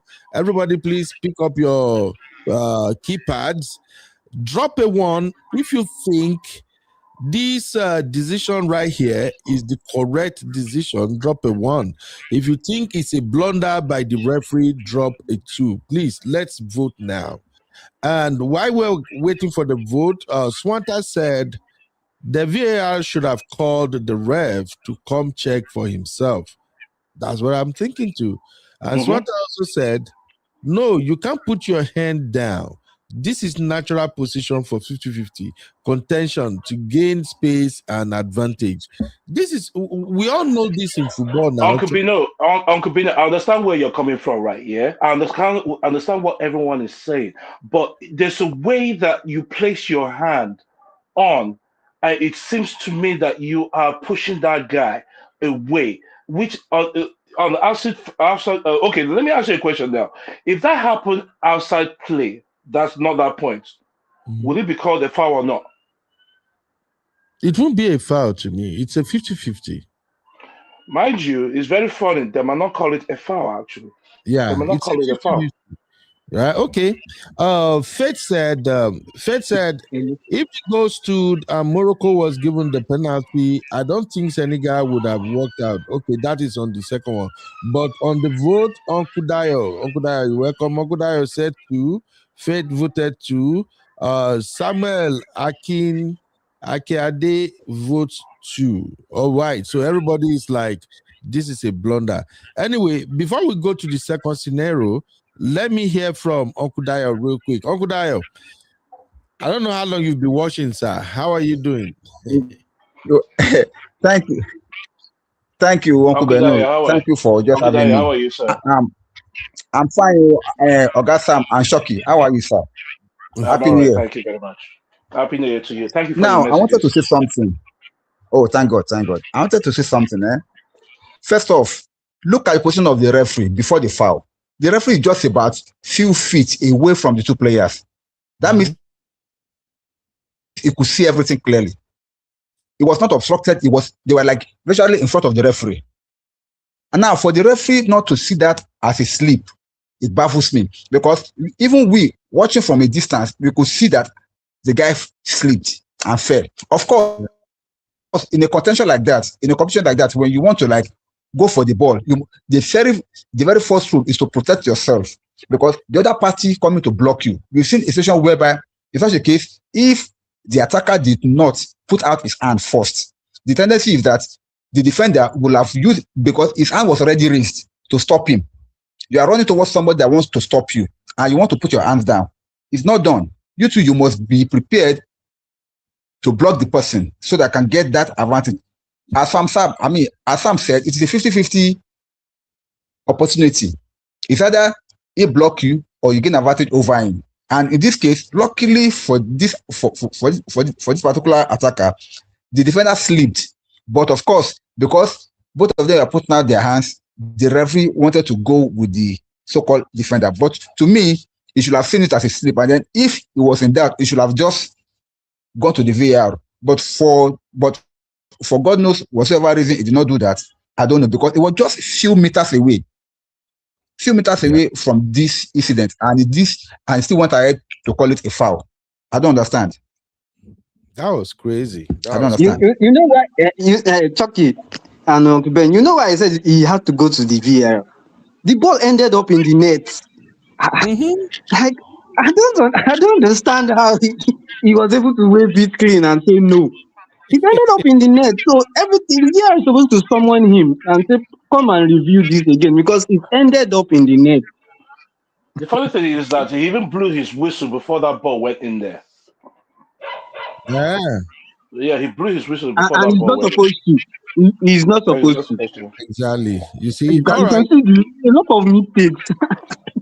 All right, let's keep it moving. Shout out to Swata. Swata also said this is a blunder. Swata voted 2. Gift John, you're welcome. Gift voted 2. My brother Okechukwu, how you did, my brother? You're welcome. And Samuel said, since there is an infringement when the corner kick was taken, the referee could have just gone to check VAR or save his head and ask them to play the corner kick again. He may not ask them to play it again, but I think going to the VAR would have been a much better call. Now, why am I emphasizing this VAR situation?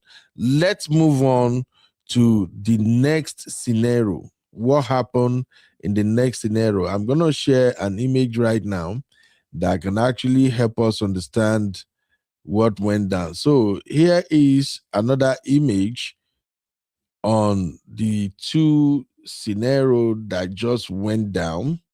All right, thank you everybody for the vote. So Chucky, and if you look at my screen right now, yes sir, all right, you should see the picture to the right. I actually have a split image here. The one to the right is the last minute penalty awarded to Morocco. Now, this last minute penalty awarded was as a result of the infringement that took place between Moroccan player and another Senegalese defender. On this one, the verdict came back that the Senegalese player actually had his hand around the Moroccan neck and pulled him down. But here is the thing. When this corner kick took place and this infringement occurred, the referee already waved play on, like there are no issue here, until the Moroccan player was doing the same BS I've seen them done in La Liga severally, which is in La Liga, especially if you watch Barcelona a lot. Barcelona, they are very good at this shit. You touch them, they fall down, they will start wailing, raise their hand, wailing, shouting, going to the ref, complaining. Barcelona do that BS a lot that it literally frustrated me from watching La Liga. I'm sorry. And many teams in the La Liga, they do the same nonsense. They always complain. They do it all the time. That is what this guy did. So he continued to wail, shouting, going to the referee to complain, and then all of a sudden, the ref changed his mind. He went to the VAR. Coming back from the VAR, he now said this is a penalty. And that is when pandemonium broke out at the stadium. I don't know, anybody that watched the match, please tell me if my account is correct, if I actually describe what went down. So, very important. Correct. Okay, thank you. Uncle Dayo, is that the same thing you saw too? Because the guy was just wailing, yelling. Everybody, all the Moroccans going after the ref. Finally, the ref went to the VAR. Uncle Dayo, did you saw the same thing? Exactly. It kind of an oppressive situation, they just like intimidated the man to go and check the VAR. And of course, he has to bow. You see? So that's why I'm of the opinion that just a couple of minutes ago, you disallowed the goal without consulting the VAR. We have another situation here now in box 18. Because these players are wailing and yelling, you now went to the VAR. That is number one error from my own point of view. Now, the second thing from my point of view is this. FIFA already set clear rules regarding situations like this. And I'm going to read the rule right now briefly. Or if I have to show it to you guys on the screen, I can show you. But these are the rules. FIFA said a FIFA obvious foul rule primarily concerned denying an obvious goal scoring opportunity, where a red card is issued if a foul stops a clear chance to score, judged by distance, direction, control, and defenders. Then he went forward and said the advantage rule, which is law 5 of the VAR, allows referee to let play continue after a foul if stopping play harms the attacking team more, especially on promising attacks, but not for serious foul play or doxo, unless a clear goal opportunity arises. So for doxo is denying an obvious goal scoring opportunity, okay? For doxo fouls inside the box, a penalty and yellow card, which is a caution, are given if it was a genuine attempt to play the ball, but a red card if it was holding, pulling, or no genuine attempt. Now, those were the rules set by FIFA. In the situation that led to the Moroccan penalty awarded in the last minute of the game, I do not think the ref observed these rules. This is my opinion.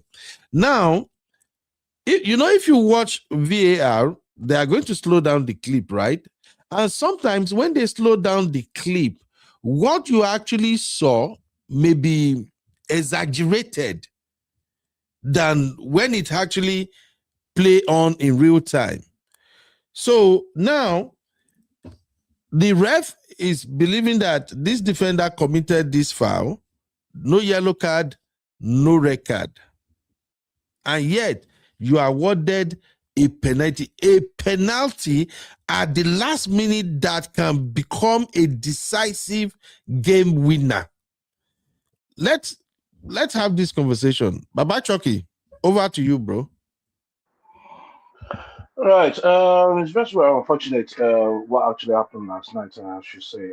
In regards to defending the ball, I don't know how the other panelists will see what I'm going to say right now.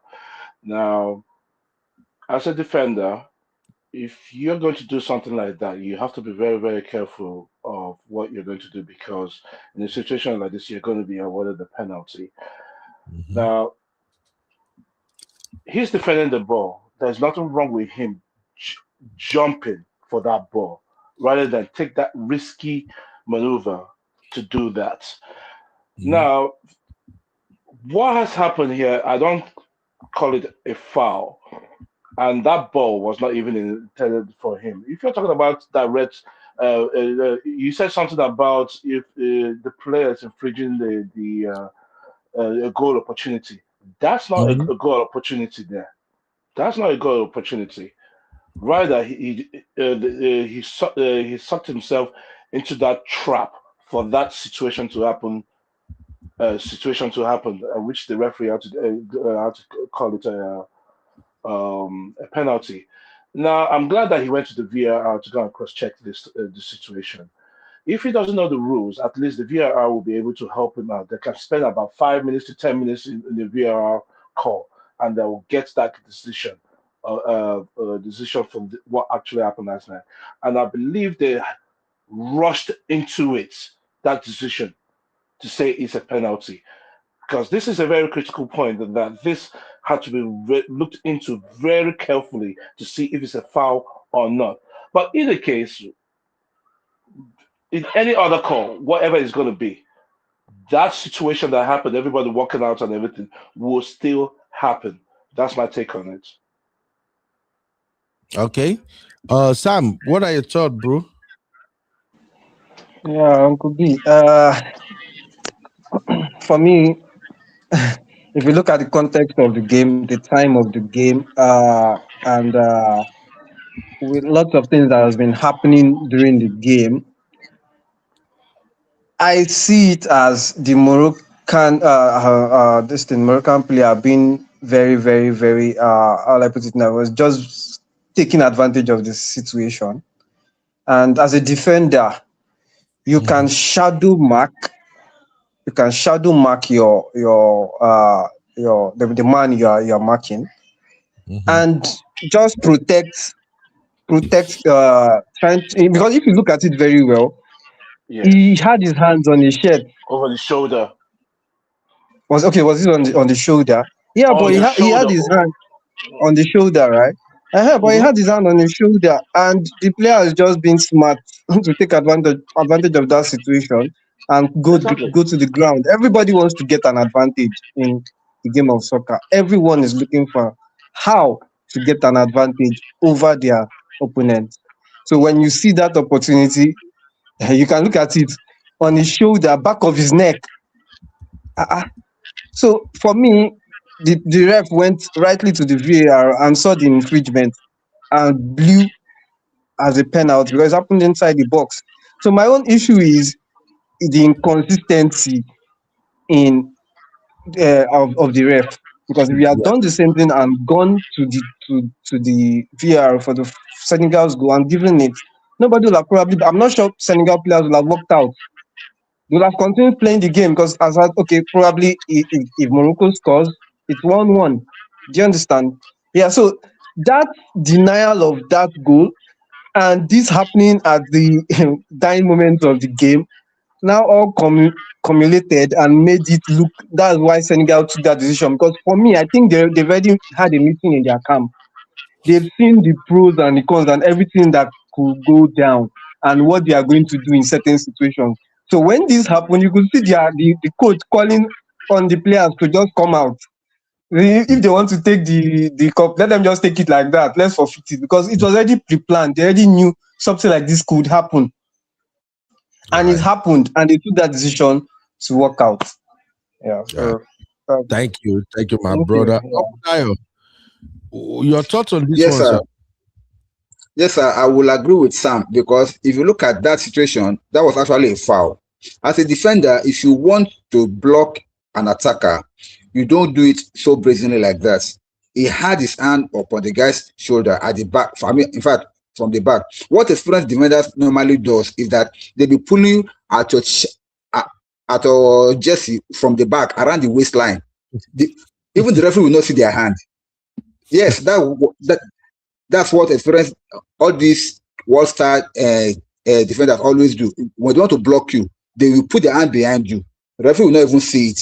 And by the time you be complaining onto the referee that, oh, you were being pulled, nobody saw it. But this one, he put his hand upon the shoulder of that attacker, and that's what really gave it away. The referee made the right call here, but you could have done the same thing during that first one that he disallowed, but he did not. Went to the VAR, tried to check it out, but this time around, it was the right call. Just that it was not consistent.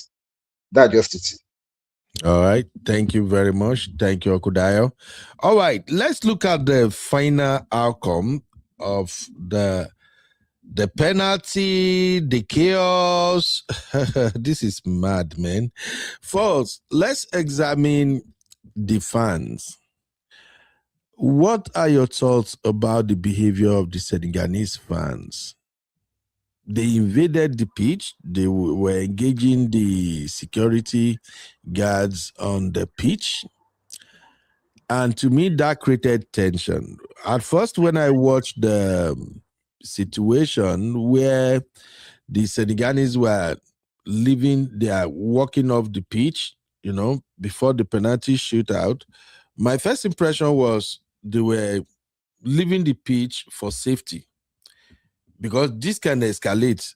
Like somebody said, if the Moroccan fans have also engaged the Senegalese fans, that would have been a pandemonium. There would have been loss of lives and so many things like that.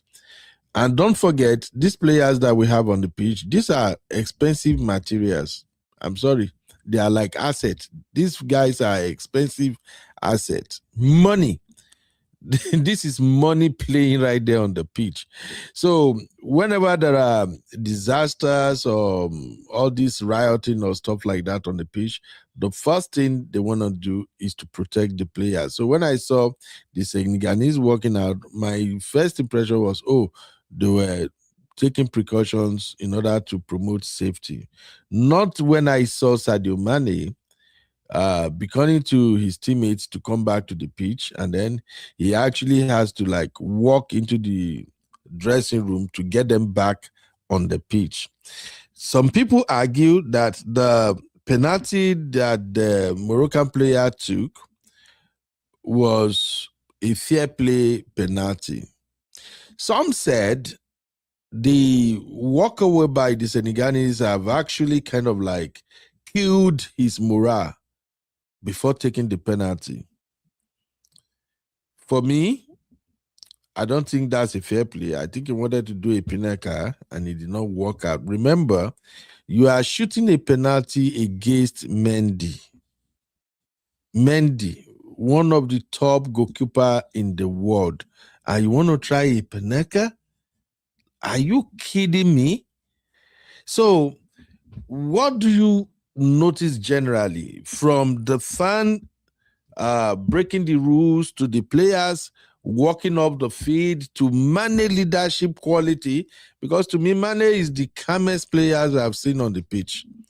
For him getting his boy back and the Peneka, Shocky, your take, Baba.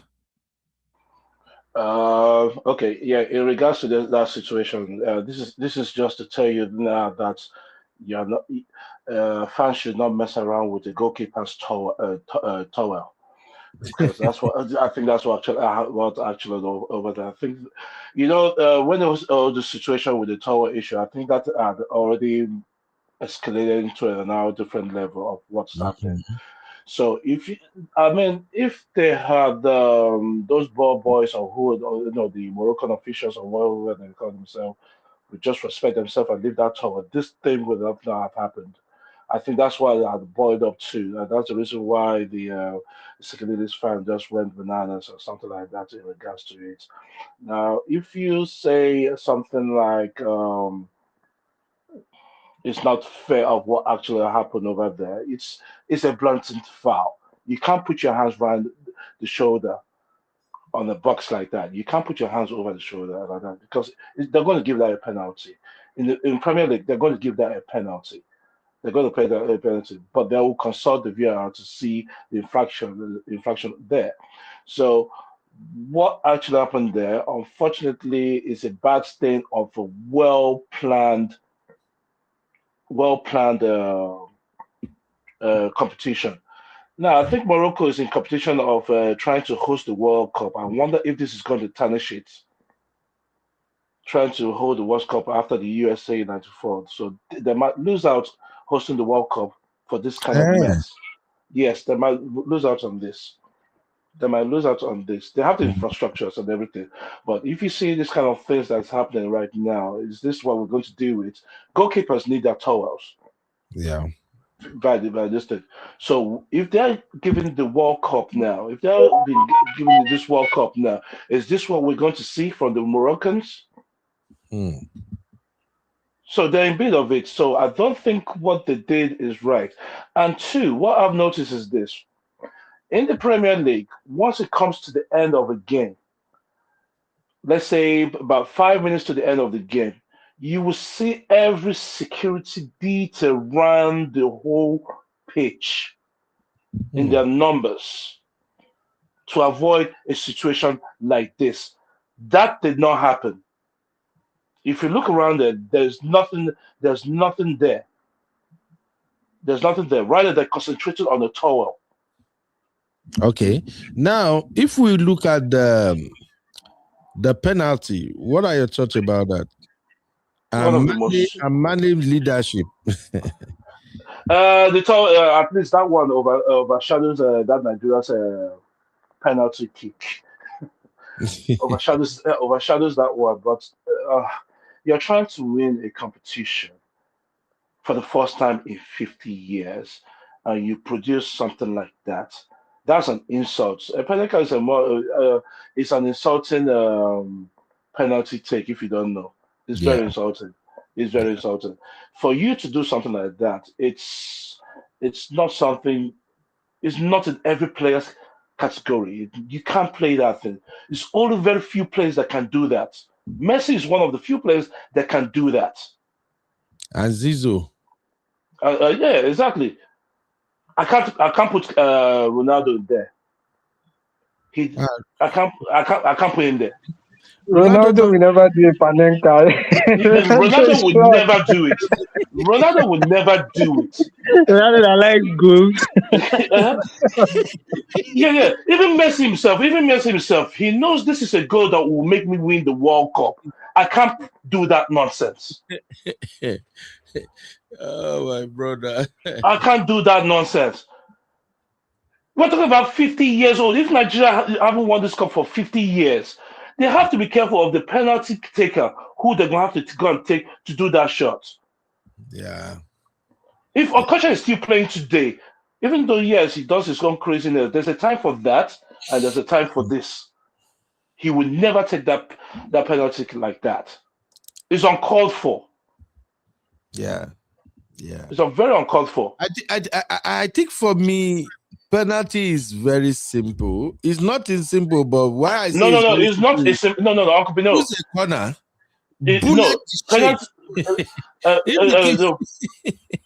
Penalty take is not easy. I don't know if you've done it in front of your crowd. If you've done it in the crowd, it is never easy to do a penalty kick. Forget about if it's easy. It's not. It's something that has got to do with your mental well-being. Or if you can do it. If you can do it, you're doing something as competitive as this. Your heart is doing about 60 beats per second to get this thing right. It's never easy. Right. So for him to go and do something like that is just trying to make a name for himself, to me, for doing that. That's why we're all saying it's stupid. It's one of the stupidest things I've seen in football. A panicker, last minute, die minute, the penalty that can literally give the cup to your country. So in other words, you don't believe that it was an attempt at a fair play, Chucky. You don't think that's fair play, right? No. It's not fair play anything. It's not fair play anything. Myself will never. I've got the opportunity to win myself a competition. Why would I want to fair play anything? I'm not their friends. Why would I do that? Fair play. If you want to make it a fair play, take the thing down and give the ball to the crowd. Okay. Give the ball to the crowd. What would you say about Sadio Mané, Baba? Mané. Listen, Sadio Mané. Listen, I've always watched this boy ever since he busted on the scene. He's always like that. As you mentioned, he's one of those calm players. Once in a lifetime kind of calm players to do what he wants to do. He had a problem with what's his name during his Liverpool days. He was calm about it, and he's a bigger man to any situation. He will say, "Apologize to you, generous to a fault, and everything." For what he did was what the actual Senegalese captain should have done, rather than go into the dressing room. He's the captain, I think. No, he's not the captain. Mané is not the captain? No, he's not the Senegalese captain. He's not. He's not the captain. the captain, the actual captain, they had to walk into this. Right now, he's the second. Captain, I believe. Is he a second Okay. captain? So what he did is very, very second to the 90-minute system. It shows leadership. It shows this thing. Don't be surprised when this guy comes, takes in the shoes of George Weah to become president of Senegal one day. For Yeah. that kind of situation he did. Don't be surprised if he goes into politics. So the penalty catch, should we give the credit to Mendy for staying his ground? For that to get that, Yeah. I'll give him credit. For him to do that. I mean, penalty is more of a psychological warfare. It's just a matter of how fast he's going to do it. When they do this thing, they have to do so much penalty takes, and I'm sure they practice this so many times of his movement and how agile he can be. And good for him. He saw that move immediately for him not to move. Most amateur goalkeepers would have moved to the right, to the left, and then just going into there. All right. So Thank you, my brother. Yeah, thank you, my brother Chucky. Just hang in there. Sam, your take. Crowd invasion, Senegalese walk off the pitch, Mané bring them back, and then this crazy Peneka. And also Uncle Bino. Uncle Bino. And one thing, this guy stands about 6'5". You don't play that kind of penalty for a tall player like this. You don't. Yeah, he blew it. All right, Sam, over to you, Baba. Yeah. So for crowd control, I think, like Chucky rightly said, it's going to be a negative for Morocco. I think it's also a learning curve for them because it's something that is very synonymous with the general sports in the African game. It seems we don't take too seriously security, and this is one of the things you don't see. It happens in Europe, but it's very, very, very rare. Yeah, so like a competition like this, that does not go well at all, and they could have done better. For the penalty itself, that can't be fair play because when he was taking off the pitch, it dawned on him that, man, I've messed up. He was crying. To him, it's like he could rewind the moment and go back and actually do the right thing. And almost like the final kick of the game. The thing about penalty is a game, is a mental game. If you watch Argentina versus France, to the last kick, they actually it's not just to just go pick the ball and just put it into the net. It takes a whole lot of mental game. You would see where they were analyzing after Messi took his kick. Then Dybala came in. Dybala knew the keeper was going to dive, so he put his own penalty kick straight down the middle. So there's a lot of calculations going on also with penalty kick. And why I said this Madrid player didn't do his homework is the Senegalese keeper he's notorious for staying on his line during penalty kicks. Even at time when he was in Chelsea, one of the issues Chelsea fans have with him is he doesn't dive. Do you understand? He rarely dives. For penalty kicks, he doesn't dive. So and he had saved Aguero's penalty like this, Chelsea Man City. Yeah, same thing. So, but if you look at the penalty kick very well, if an unexperienced goalkeeper diving to the left, the ball is a goal. It's a goal, exactly. Yeah, but you shouldn't be taking this moment to do this. You do this when you are probably leading 2-3-0 up, and you want to do a PZ. Not one goal settling a battle that has been on for 90 minutes. With all the shenanigans, you play the ball with all the vigor and make sure it goes high, not too high, but difficult for the keeper to save. That I said, even Messi would not do this he won't do this in this kind of scenario. He will be kicking the ball to the keeper's left. That's Messi's angle. He will be kicking the ball to the keeper's left ferociously, not trying to do this cheeky this thing. And if he had done his homework, he won't be doing this against Mendy, because Mendy is notorious for staying on his line. So the moment he did, I saw him and he didn't kick it with, I said, Mendy has caught this ball. And that's what happened. And for Mané, that was great leadership showed by Mané. He preferred to lose on the pitch, gallantly. losing, even if, yes, gallantly. Yeah. He went back, and even when the coach was saying no, he said, no, coach. That coach Nagbero, I haven't seen a coach on a traditional level like that. I would tell his players to walk off the pitch. You know, the last time I saw something like this was when we used to play street football back in Nigeria. Yes, now, and probably a decision goes your way, and one person just picks the ball and say, no, we are no more playing again. That's what we're seeing live on our TV.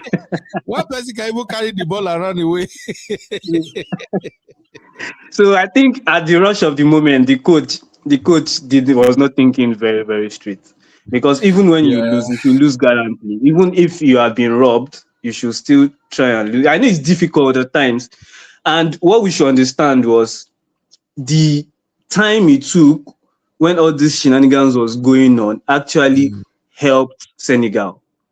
I was going to So it's also not out of place to stand your ground when you are being cheated.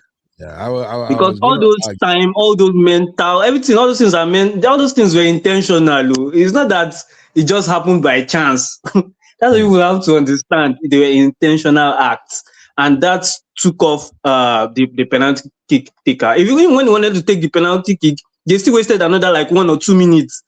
Yeah, where Mendy was doing some antics, and the taker, I've forgotten his name, Brahim Diaz, had to still go pick the ball up, put it back on the spot. All those things piles up the pressure. And like Chucky said, it's a pressure cooker moment. It's not as easy as we just view from our homes. It's in front of thousands of people. People are watching. Anything you do is analyzed to the end. So he shouldn't even have thought about saying, I'm going to do a Panenka. If he was shooting the ball straight with force, everybody would have understood that was not a Panenka, and he could have scored, because Mendy could have probably punched the ball into the net. So it's that's just my take on everything. Thank you. I also think the walk-off contributed to how energetic they were in the extra time, because you can tell the goal was actually the product of a counter-attack, and that energy right there, coming from a team that has already played almost 100 minutes, that is commendable. But anyway, Uncle Dayo, what are your thoughts on the field invasion, Mané leadership, and the Penakasa? On the field invasion, I think it was a kind of an aggravated situation whereby, the ball boys and some of the Moroccans people were busy taking the goalkeeper jersey. I mean, the goalkeeper's towel. They kept stealing it. I don't know why they were doing that. Maybe just to get him distracted, or maybe just to get him aggravated. Until the second goalkeeper. It's part of the strategy. I think the gloves were wet. So if their hand is slippery, maybe that can give them advantage. But they kept stealing the goalkeeper's towel.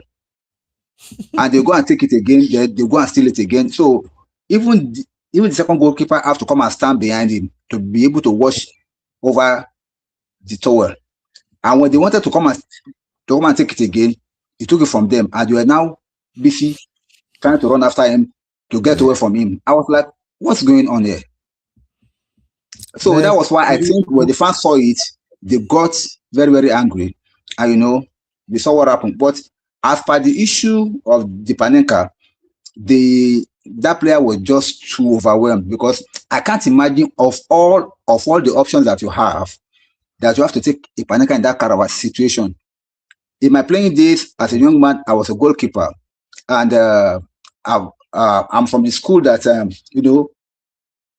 some other day goalkeeping now. It's like in a penalty shot, they will tell you just pick a shot where you think the ball is coming, dive and go that side. If it comes your way, you catch it. If it does not, it doesn't really matter. But in my own days, as a goalkeeper, I prefer to stay and watch where the ball is going because I trust my reflexes. I can in an instance dive and I still catch up with the ball. But I don't know why in most cases now in this modern day football now, goalkeepers are being told to pick a spot and dive. But somebody like Mendy, an experienced goalkeeper like that, you will have known that this is kind of an old school mentality goalkeeper. He will watch the ball before diving. He does not just dive. So you as a player are supposed to know that this is not a goalkeeper that will just now. If somebody like this man, you goalkeeper now, what's his name? This Cameroonian guy. I forgot his name. This black guy. Jumping on. Yes. Yeah, Onana. Someone like Onana will have flew off the pitch. Somebody like Arsenal goalkeeper, they will have jumped everywhere. Like why are you bringing Arsenal to this one now? What's Arsenal do? I have a decent goalkeeper. It's a sweeper goalkeeper. Okay, now. No disrespect. No disrespect. I'm just saying that an experienced goalkeeper like Mendy studies the ball. You will have seen it in his kind of previous exploit on the field of play. You don't try it with such a person. Even if a Messi should play that kind of a penalty before a Mendy in that particular match, Mendy will have caught it. But Messi will never do that. Messi will have angled the ball. Messi will have angled the ball in the position that even the keeper, even though he dives in the right direction, he will not be able to come near the ball. That's the way to play the ball. And on the walking away, it's like to me, it's a rogue move. A rogue move to like show you your protest because they felt that the referee was not being fair with them. So they felt that they were being robbed. And they felt like, and the coach was like, all of you out of the pitch. Let's get out of here. But I like the leadership skill of Mane. The guy was more mature, much more relaxed. He has been that ever since his Liverpool, when he was playing for this Liverpool. He has always been cool-headed, calm, and always behaved like that.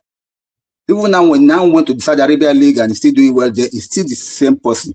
So coming back home now, I like the way he was cool-headed, took everything in strides, and went ahead and bring them back. But officially, the referee did not even handle the decision very, very well, in my own take, because things like that, you're supposed to see. You have a stand referee that all of you are supposed to come back and talk with this player. No. Try to calm them down, try to ease the tension, but nothing like that was being done. And the coach was not even on the side that, as I said, the coach is an admirable coach. He just wanted to like scatter it all and then let us leave it so that the whole world will not judge. But thank God that they were able to come back and God finally gave them the victory. To me, this kind of situation goes to show many flaws. If Morocco ever gets to host the World Cup, they have a lot of things to learn and they have a lot of things to do. Because if this was supposed to be a World Cup, you cannot present this kind of security and this kind of outfit for the whole world to see. Because it shows clearly, even now, where I fought them, what were your ball boys doing with the goalkeepers so well? It's all part of the strategy. No, it is wrong. No matter what, even though you are the host nation and your team is losing, supposedly, you are not supposed to show any favoritism or show any kind of partiality. It does not work out like that. This is a game. This is football. The whole world is watching. Why we want to do that? So that's my take. Thank you, sir. All right. Thank you, Chucky. Thank you, Okudayo. Thank you, Sam. I really enjoyed this conversation with you. You all make it make sense. I didn't know that we have a lot of people that enjoy football here. We would have added a segment to Chucky, Abi Sam. Shame we create another segment where we go fit talk sport. Women. Say they get this. Our sisters get TSC, and Abi get Recap Central, where they talk women matter. So maybe we come they do our own sport team. Maybe we create one segment, even every Monday. More just can't talk sport. I didn't know we have a lot of people who are interested in sport too. Chucky, should we do that? Chucky no did the studio again. Oh, Chucky is not hearing himself. Anyway, this has been a very, very interesting conversation. Thank you, Uncle Dayo. Thank you, Chucky. Thank you, Sam. I really enjoy it. Before I leave, because I have a show schedule, the show will go live in about 20 minutes, and that one go hot small. We want to talk about why Black American women should leave Nigerian men alone. So in about 20 minutes, I got that show coming up. Why American Black women should leave Nigerian men alone. That show is going to be fire. I posted a video about 1 year ago on my second channel, Trends Reality.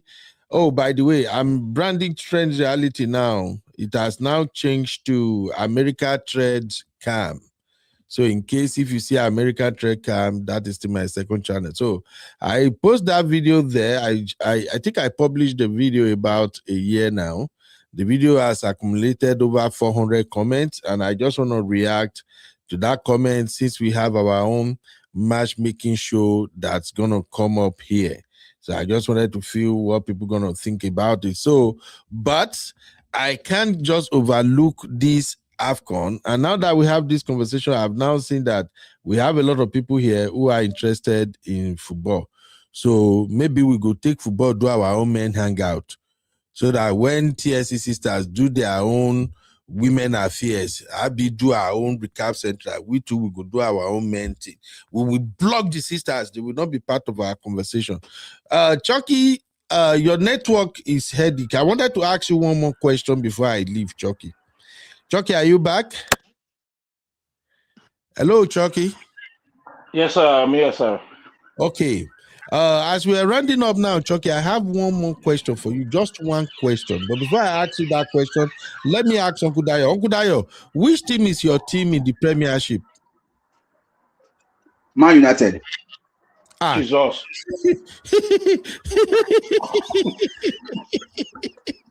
United for life. United for life. United for life. Yes, sir. I'm glad. Let me play this for your team. We are going to provide you with insecurity. Was the old Manchester United. Uncle Dayo, you hear the video I just played now? We are going to provide you with insecurity. That is your team. Uncle Dayo, you are Uncle Ben. Uncle Ben, don't go that far. Look at the table now. We are on top of Chelsea. What's the problem, Uncle Ben? We are on top of Chelsea now. Look at the table now. Only Chelsea can talk because they are leading the table. You have no mouth in this matter, Uncle Ben. No, please. Let's not even go there. I beg you. Let's not even go there. Only Chelsea can talk, and I will listen. But you, please, you don't have mouth in that matter. Hey, help me, oh! Hey, my favorite party them they wrong club. Chucky Asna, Uncle Dayo, Mayu, Tebi Babi. How did I look at my table, man? Look at my table. Look at that 50. Look at that 50. How did I end up here, please? Look at that 50. Looking nice. In it, Abby. In it, Abby. Okay. All right, Chucky, here is my question for you, because I can't finish today's show without asking this question, and because I'm gonna cut that part out, because this question I will post it so that all Arsenal fans, I will need them to come and answer it for me. Take a minute, I'm coming.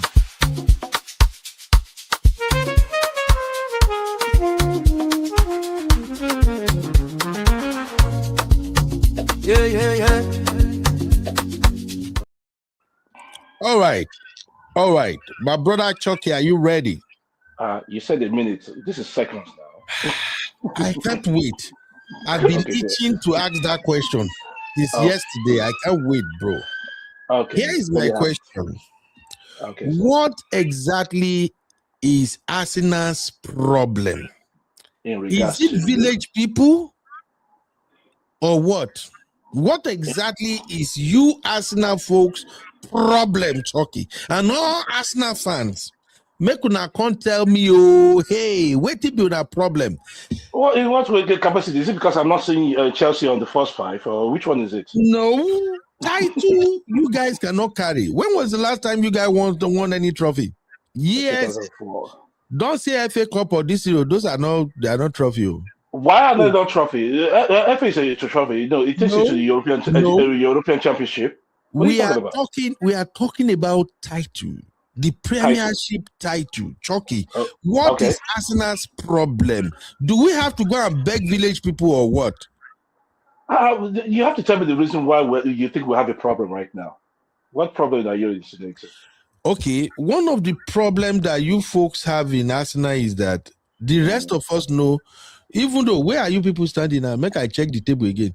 You people currently have 50 points, and you are topping the table. We, the rest of us knows that you guys will not win this cup. Okay. You can't win this league. We knew something will happen, and it's happening already. 2 occasions now. Yes. In 2 occasions, Man City draw. Arsenal, you guys were supposed to take that momentum by at least adding extra 2 points when Man City drew. Now lie, when I play draw. The last game from Man City lost. I was hoping Arsenal will take another extra 3 points. Did you say you are hoping for Arsenal to carry extra points? I was thinking you guys will capitalize on the advantage. I was thinking Arsenal, we at least, for the sake of God, at least come out of this bondage we're on a day, but not lie. You guys played draw again. So that's how we knew that no matter what, there's no way Arsenal is going to win this league. So I don't know why you see it as a problem now. Since Man U and Chelsea and Aston Villa dropped their points now, is it not better that Arsenal gained 2 points ahead with the current standing as it is right now? Because Chucky, we still have how many matches left? We still have about 16 matches left. And we know Arsenal can actually lose 3 games in a row. So that will affect how many points now they take lead now? 7 points. We know that 7 points now fake. So tell me, Chucky, what is the problem? Village people? Yes, village people like you. I don't agree. Village people like you. Chucky, it's not village people though. Please, let's go back a little bit. How many seasons now? You started so well. Towards the end of the season, you then start losing matches. Do you know what normally call you in Nigeria? In Yoruba parlance, they have tagged Arsenal team as Ori Ogbade. Do you know what it means? Ori Ogbade. You know they carry crown. That's what they have tagged. That's what they have tagged them. Wait, Uncle Dayo. When last year I win the Premiership? 2012. No, see, we are going 2012 and calm down. Calm down. I don't want to calm down. I don't want to calm down. I don't want to be calming down. If we have the opportunity to top the Premiership League more than 3 seasons, we are on top for most of the weeks. Only for us not to carry the cup. So are you saying to me now that Man U will win the league? Are you saying to me that Man U will win this league? What I'm telling you is that if we, as Man U, have the opportunity to be topping the league for for the past 5 years now, and we are here to carry that cup, wallahi, I will have resigned. But you people have been there consistently for the past 5 years. You have been doing so well. Only for the last week you will not carry it. Come on now, what's wrong? Okay. Wait. Let me put it in context right now, right? Yeah. Arsenal, to me, as it is right now, as they're standing right now, this is the best season so far compared to the last 4 seasons. For the last 4 seasons now, I mean, we've been on the top of the same since the beginning of I think March 7 all the way to now. Now, a lot of haters like you, Uncle UB and Co. You haters will always say that, oh, before Christmas we will bottle it. We haven't done that. By this time last year, we've dropped points. This time last season. Now we've moved into the new year. We're still on top of the table. We're approaching the end of January now, which has not been consistent with the previous seasons. So, if you're saying to me that Arsenal may bottle this season, the chances of Arsenal dropping this point is very low. We're about to enter. Yes, I think so. We are going to win 3 matches and we're going to lose 3 matches. We're going to drop points. That's the definite. Mind you, all these opposing teams will also drop points. So not like Man City, you know, as soon as Man City want to chase you guys out, if they like, let them go and get Messi. If you like, let them go and get Messi and everything like that. It does not work that way. This is our season, and I'll contest that Arsenal will improve beyond this. Mark my word, we're going to meet Liverpool next. Besides that, Chucky, I knew you guys are going to bottle it the moment you went ahead and bought Madueke. You bought Madueke from us, so I knew there is nothing for Arsenal. You see, personally, right, on the personal side of me, I don't want the Premiership. I want the Champions League. I want it. God.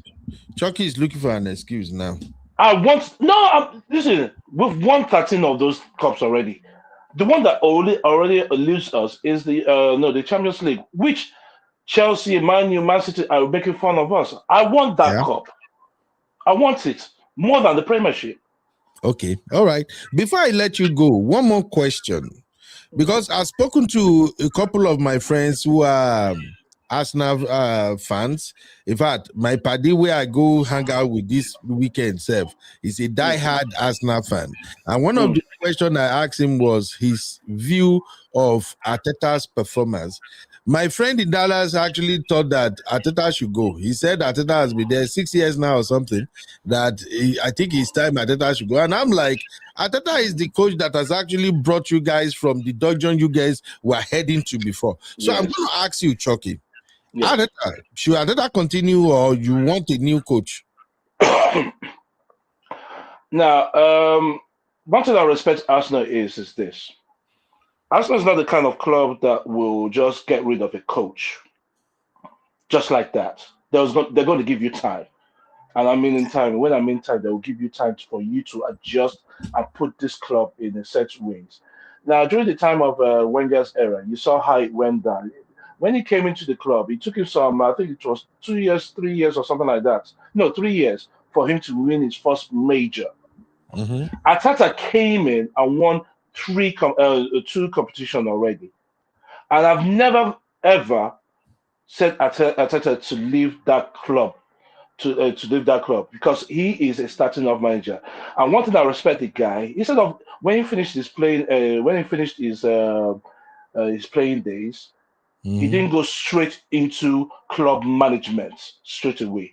Rather, he went over to go and learn from the best, which is Guardiola. To learn from the best, and he learned from it there.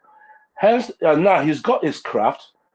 Decided to go to Arsenal after Aston Villa's coach couldn't do what he wanted to do with the actual club. So, and now at the same time, he is there. He's doing a remarkable work at the end of the day. My problem with Arsenal fans is this: every time he has lost a particular game, they go crazy over him. That he should go. Why would you do that? Why would you do that? That's what you people are known for, Arsenal fans. Always criticizing your own.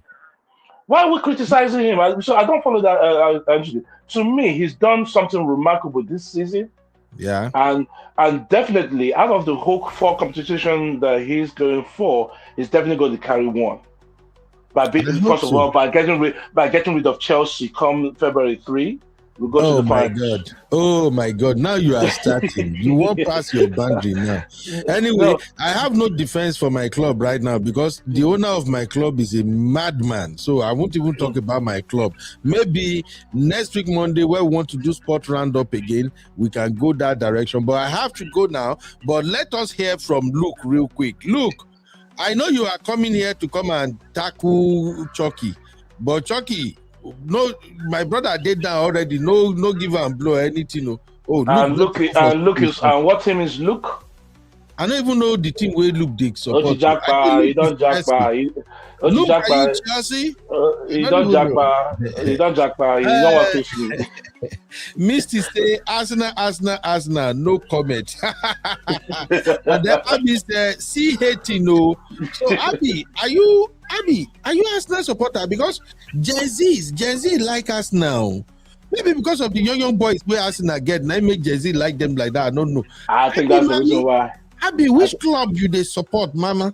Talk to me. I think it's actually. I think Abby is because of the younger guys. Mm-hmm.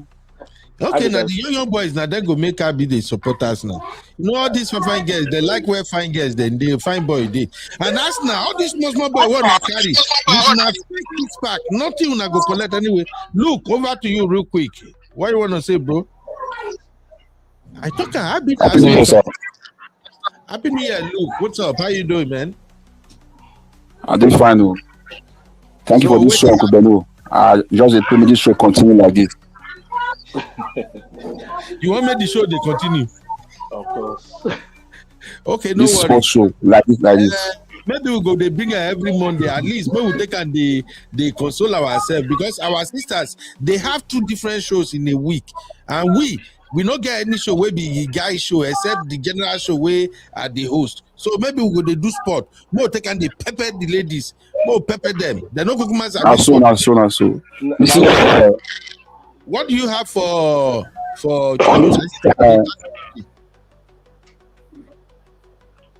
you see, bro, Shocky, deep down, you know, say Arsenal cannot win this league. That's the truth. Uncle Luke, sorry, your background. Is it not the mic? Not the mic. We go sort your mic out very soon. We go sort out his mic. Look, maybe you can just move your mic back a little bit. Then let's hear you. I mean, it's a network, not the mic. The net. Okay, we can hear you now. Go ahead. I say, bro, Shocky, no say. They cannot win this league this season. It's not possible. Arsenal is like Nigeria. Arsenal will raise your BPI. They bring it down one time. Arsenal is just an investment club. They just train people to sell. That's their game. There was a time Arsenal topped this league with 9 points. But February, March, April, they lose 3 straight matches. Man City overtake them. So this one 7 points. I don't really see Arsenal winning the league. I don't want them to start praising them. Even some fans right in my area, they say they are still afraid. Arsenal will win league. They are still afraid. Okay. All right. Look. Maybe before next Monday, you will get a better phone or a better mic, so that I just want to keep this audio clean. Right now, your mic is really muffling the whole thing. But anyway, Chucky, what Luke is saying is that you guys will still blow this opportunity. The Arsenal cannot carry this club. But Luke, before you go, Luke, which club you support first? Man U. Luke, you are muted, Luke. Hello, Luke. You see, Arsenal, they don't carry Juju come. They might be. They don't block. Uncle Beno, that you know go work. That you know go work. Arsenal, you know go work. The truth of the matter be say, I want Shocky to know one thing, okay? This will not be the first time. Neither will it be the last time. Ona go perform very well. Towards the end of the league, Ona go begin lose points. You must go to the village to go and do sacrifice to the gods. May they allow you to win. Wallahi. Or do you even go that? Or do you even go that route? It will be the same thing over and over again. Uncle Dayo, let me get this right. Let me get this right. Yeah, right now we are 50 points ahead with every other team. Are you saying to me now that if Arsenal had 20 points, we are still going to drop? Arsenal we drop. That's what we are saying. Arsenal drop. Shocky, thank God that we are going to be having this every Monday now. We shall be reviewing it. Now me and you go there now. We will review them. Every Monday we're going to have our sports show. Make everybody come defend their own team. And by the way, Uncle Dayo, I'm not letting your own team off the hook. It be like say, man, you the juju well now they do during Fagusi time. Una they do Morocco. The way Morocco won't rob the whole African nations for this AFCON. Now, so Man U was doing other Fagusi. Una yash up now. Since Fagusi don't go, cup una no see. Coach una no get. Player say una player be like player when they go they pick for third level club. Anyway, Uncle Dayo, same question to you. When una go come up for this dungeon where on a day as Man U? Thank you, Uncle Benu. If you notice, ever since Sir Alex Ferguson left, we have been like passing through some processes, okay? Even when Mourinho was there, he could not do much. A lot of things have happened. I think every club goes through that phase. But ours, we are coming to an end of this right now. Because as I'm talking to you right now, wait now, Uncle Benu. As I'm talking to you right now, watch us now. From now till the end of the season and next season, you are going to see the old Man U that you have ever seen before. Even better and much more stronger. Mark my word, you will see it. Because of Carrick? No. Carrick was just an interim coach for now. He's just an interim manager. Would you just watch it? Just watch the way. Have you seen what we did to Man City? Did you see what we did to? Because Man City just give him that bonus. Uncle Dayo. No. Uncle Dayo. See, Uncle Dayo, can I say something? Sorry. Don't worry. I don't like boasting. I like the fact to speak for themselves. Yes, I'm hearing you, Shoki. Yes, sir. See, the mistake which Manchester did is this, right? Yeah. Yes, Ferguson, you can't take his honors for that club, and ever since that time, Man U has been upside down. Carrick this is his second spell in Man U. To me, that would have left him back then. He would have improved Man City. He's an old boy. He knows the dynamic of that place. The dynamic of that place. They made a mistake letting him go. When he was there, he didn't lose all of his matches until they went to come bring in. I think was it Mourinho they brought in and scattered the whole situation and stuff like that. So I believe Carrick. Yeah, I remember. Yeah, so I believe Carrick is there. If he gets a very good result from now to the end of the season, I believe they're going to renew his contract for him to manage this team next season. It's all about him because I love the Manchester that I watched this weekend. It looks as though I was watching a team from back in those Ferguson. The Manchester you watch this weekend is a fake Man U. No. Let's be realistic. I've never seen Man U at his best before. You are beginning to see them one by one now. Just watch. See the mistake that they were doing with previous managers. They were putting players in the wrong position, which they are not accustomed to. God bless you, Shoki. The fact that was the fault of Amorim. Amorim does that a lot. Putting players in the wrong position, I don't know what they're trying to get. You see, and throughout Morris' reign that time, he did not play Harry Maguire at all for any of those matches. He didn't. So I love the Man U I saw this weekend at least. We're going to meet them. I can't wait. Oh my God! Oh, it will be not. It will be something else. So after the Arsenal Man U, so this will be a test for Man U to go and meet Arsenal, which is their next thing, which is their next thing they're going to do to see if that chemistry between Carrick and the player will work out now. But unfortunately, Man U go beat us now when they meet. It's not like I'm happy about it. Why would you say that? But you look at me from head to toe that Man U will come and beat Arsenal when I be Arsenal guy. Man U go beat us now. Why? Based on what? Because we are not the anyway. Look, wait to be your club. We were asking before you come out. Which club are you supporting? I'm Chelsea now, Kubenu. Yo, Blues in the building, yo. Look, no worry. Now we must fix your mic because we need to pepper these people well. Man U, Arsenal, no worry, we did. But anyway, I got to go now because we have a show coming up and I know the sisters are waiting already. I don't want to enter any trouble this new year at all. The sisters can wait, Jare. No, the sisters can wait. We can delay their time. No, I know one. You know how this our sisters could be. Before you know now, they go enter this one and say time off. We just they go. Make I come back and do their own show. Case closed. But now we gonna enjoy sport. Even Misty now, I don't see Misty now. You too. No No wonder. Misty, they behave like Mayu people. I've been wondering. How Man U people behave, Uncle Beno? How does Man U people behave, Uncle Beno? Uncle Dayo, the way you are behaving exactly is how we are treble champions for crying out loud, Uncle Beno. We are treble champions for crying out loud. So how do you expect champions to When was that? When was that? 1999. Yeah. 1999. Whether than 1950, we are treble champions, and record speak for itself. The one okay, you want to bring that one? The one you guys were bribing referee, bribing everybody. Uncle Dayo, no, let's not go there. We know now. Let's go there now. Only the sister show we suffer. Let's go there because I hope on a yansh.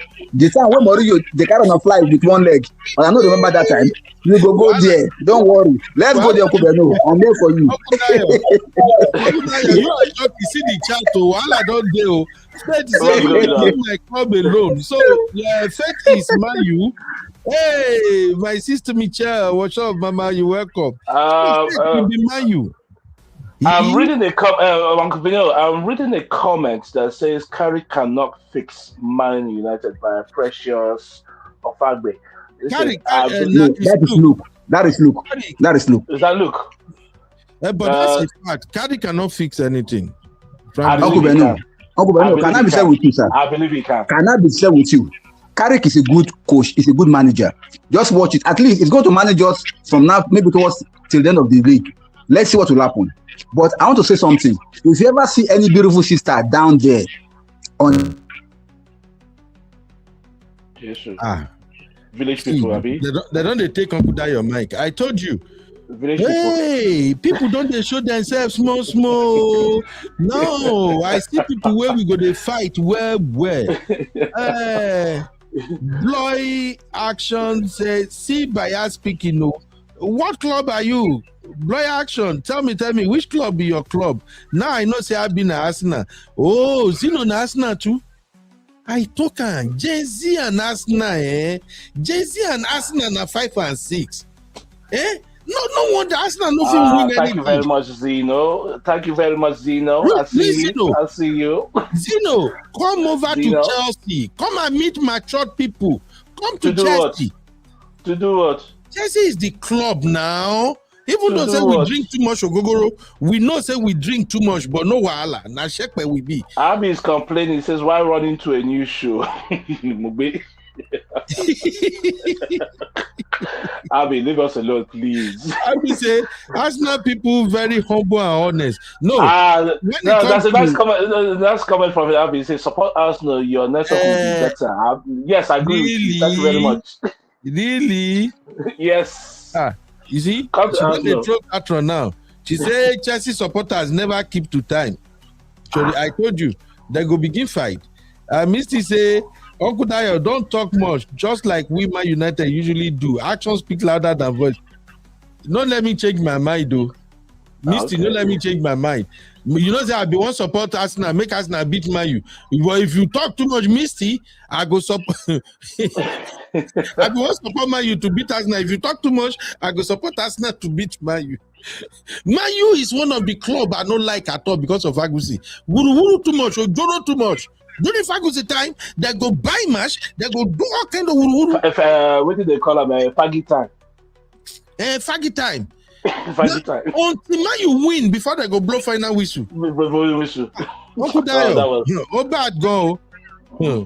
Okay, Chuku say my use problem and nemesis they happen to them. Absolutely, okay, Chuku. If I Chuku, what club is it for you? What club is it for him to make that such a? Okay, Chuku, which club be your club? I better tell us your club. I be say support us now. Your network will be better. Okay, now look. I be the follow talk. Not be with Chelsea people. You see, I be say Chelsea people are always angry. No, we are the most happiest people. We don't be like No.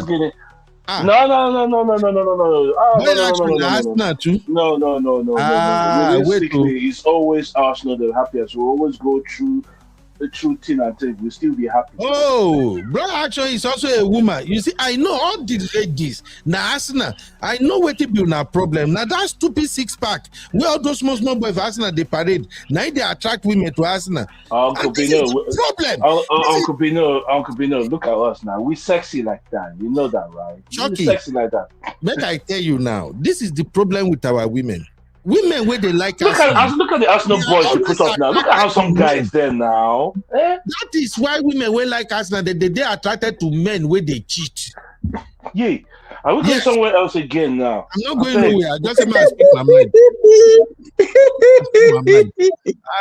Uncle Ben, that's why you always shout. Chelsea behavior. Leave us alone. Okay, that I can't show you. If I see say Arsenal people now want to play it, we not go to they can't show you. You can't cancel it. You can't cancel it. You get 5,000 more subscribers before you know how far. All right, we got to go. Let's go to the next show. I beg. I don't want to make the sister come for me. I tell you, say they go begin show face. Once their time don't reach, now they don't the show. So, all right, thank you everybody. Thank you, Chucky, for hanging out with me today on Sport Roundtable, and of course, Uncle Dayo. Thank you, my boy Luke. Respect to you, my politician. Of course, Sam, my guy Sam, all the way from Nigeria. God bless you. Okay, let us move on to the next show. I'll see you guys next week, Monday, where we're gonna have another we'll have another soccer roundtable or football roundtable, whatever we call it. Sport roundtable, anything we want to call it. Chucky, what will be the name where we go give this segment? Bino Sports. Bino the no sport no go sweet.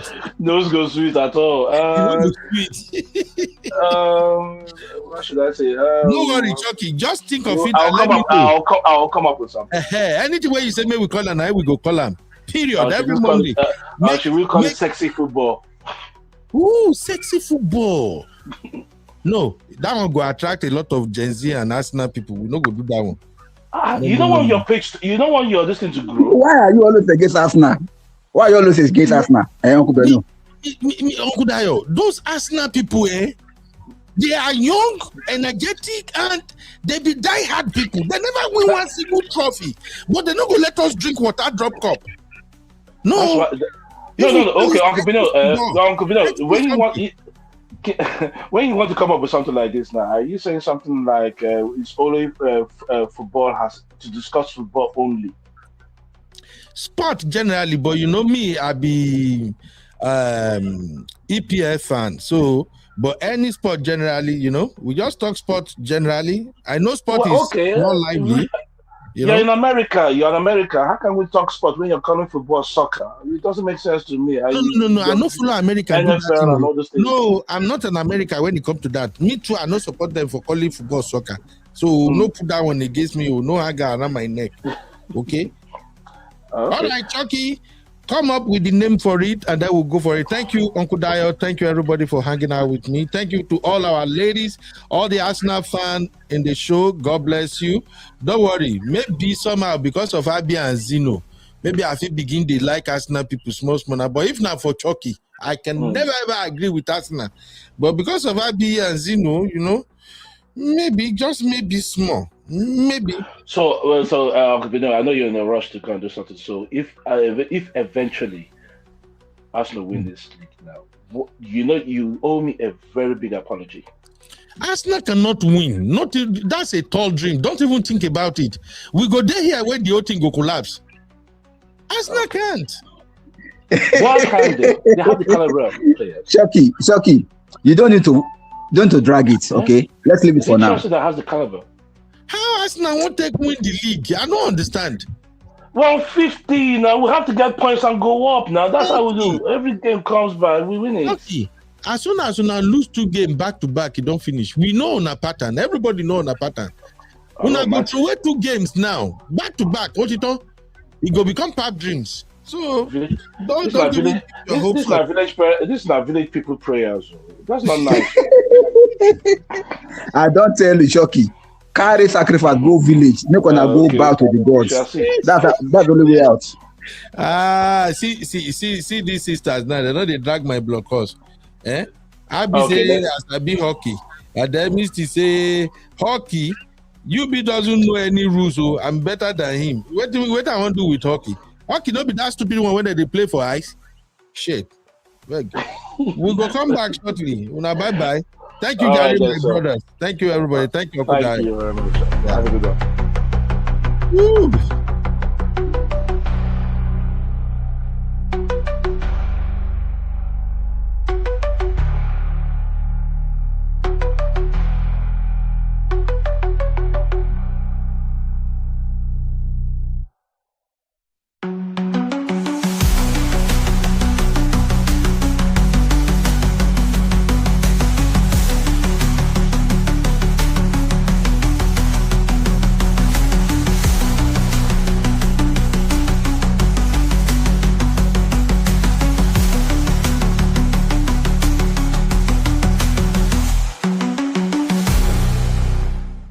All right, everybody. Thank you very much. I'm going to be back in 15 minutes.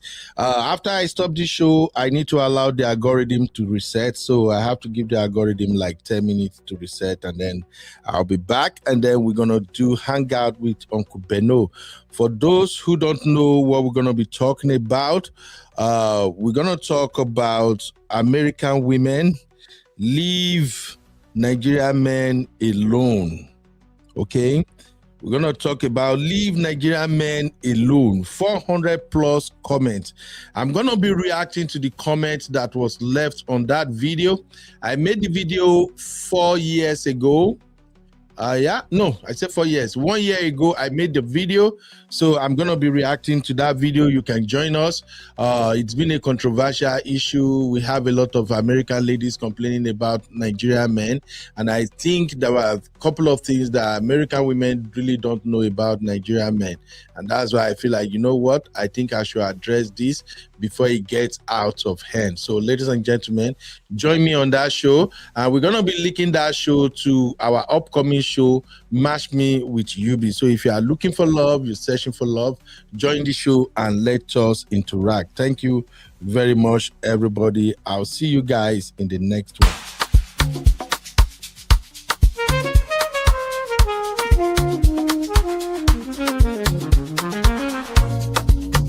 Yeah. You be in the building. Hey. Vibe with Uncle Bino, let's go. Now happy hour things, you know. Hang out with you, babe. It's our vibe tonight. Hey. Laugh and learn, we're shining bright. Oh yeah, you be stories, life lessons time. Hey. On the Uncle Bino show, everything feels right.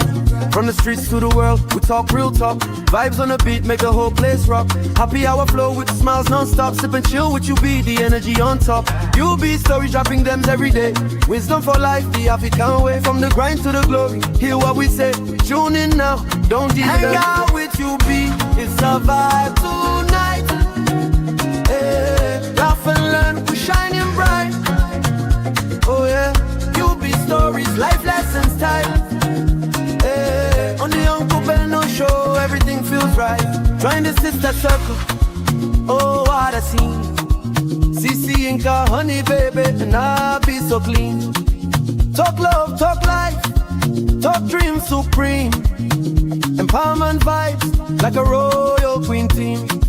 I'm all at Sunday school when the beat gets low.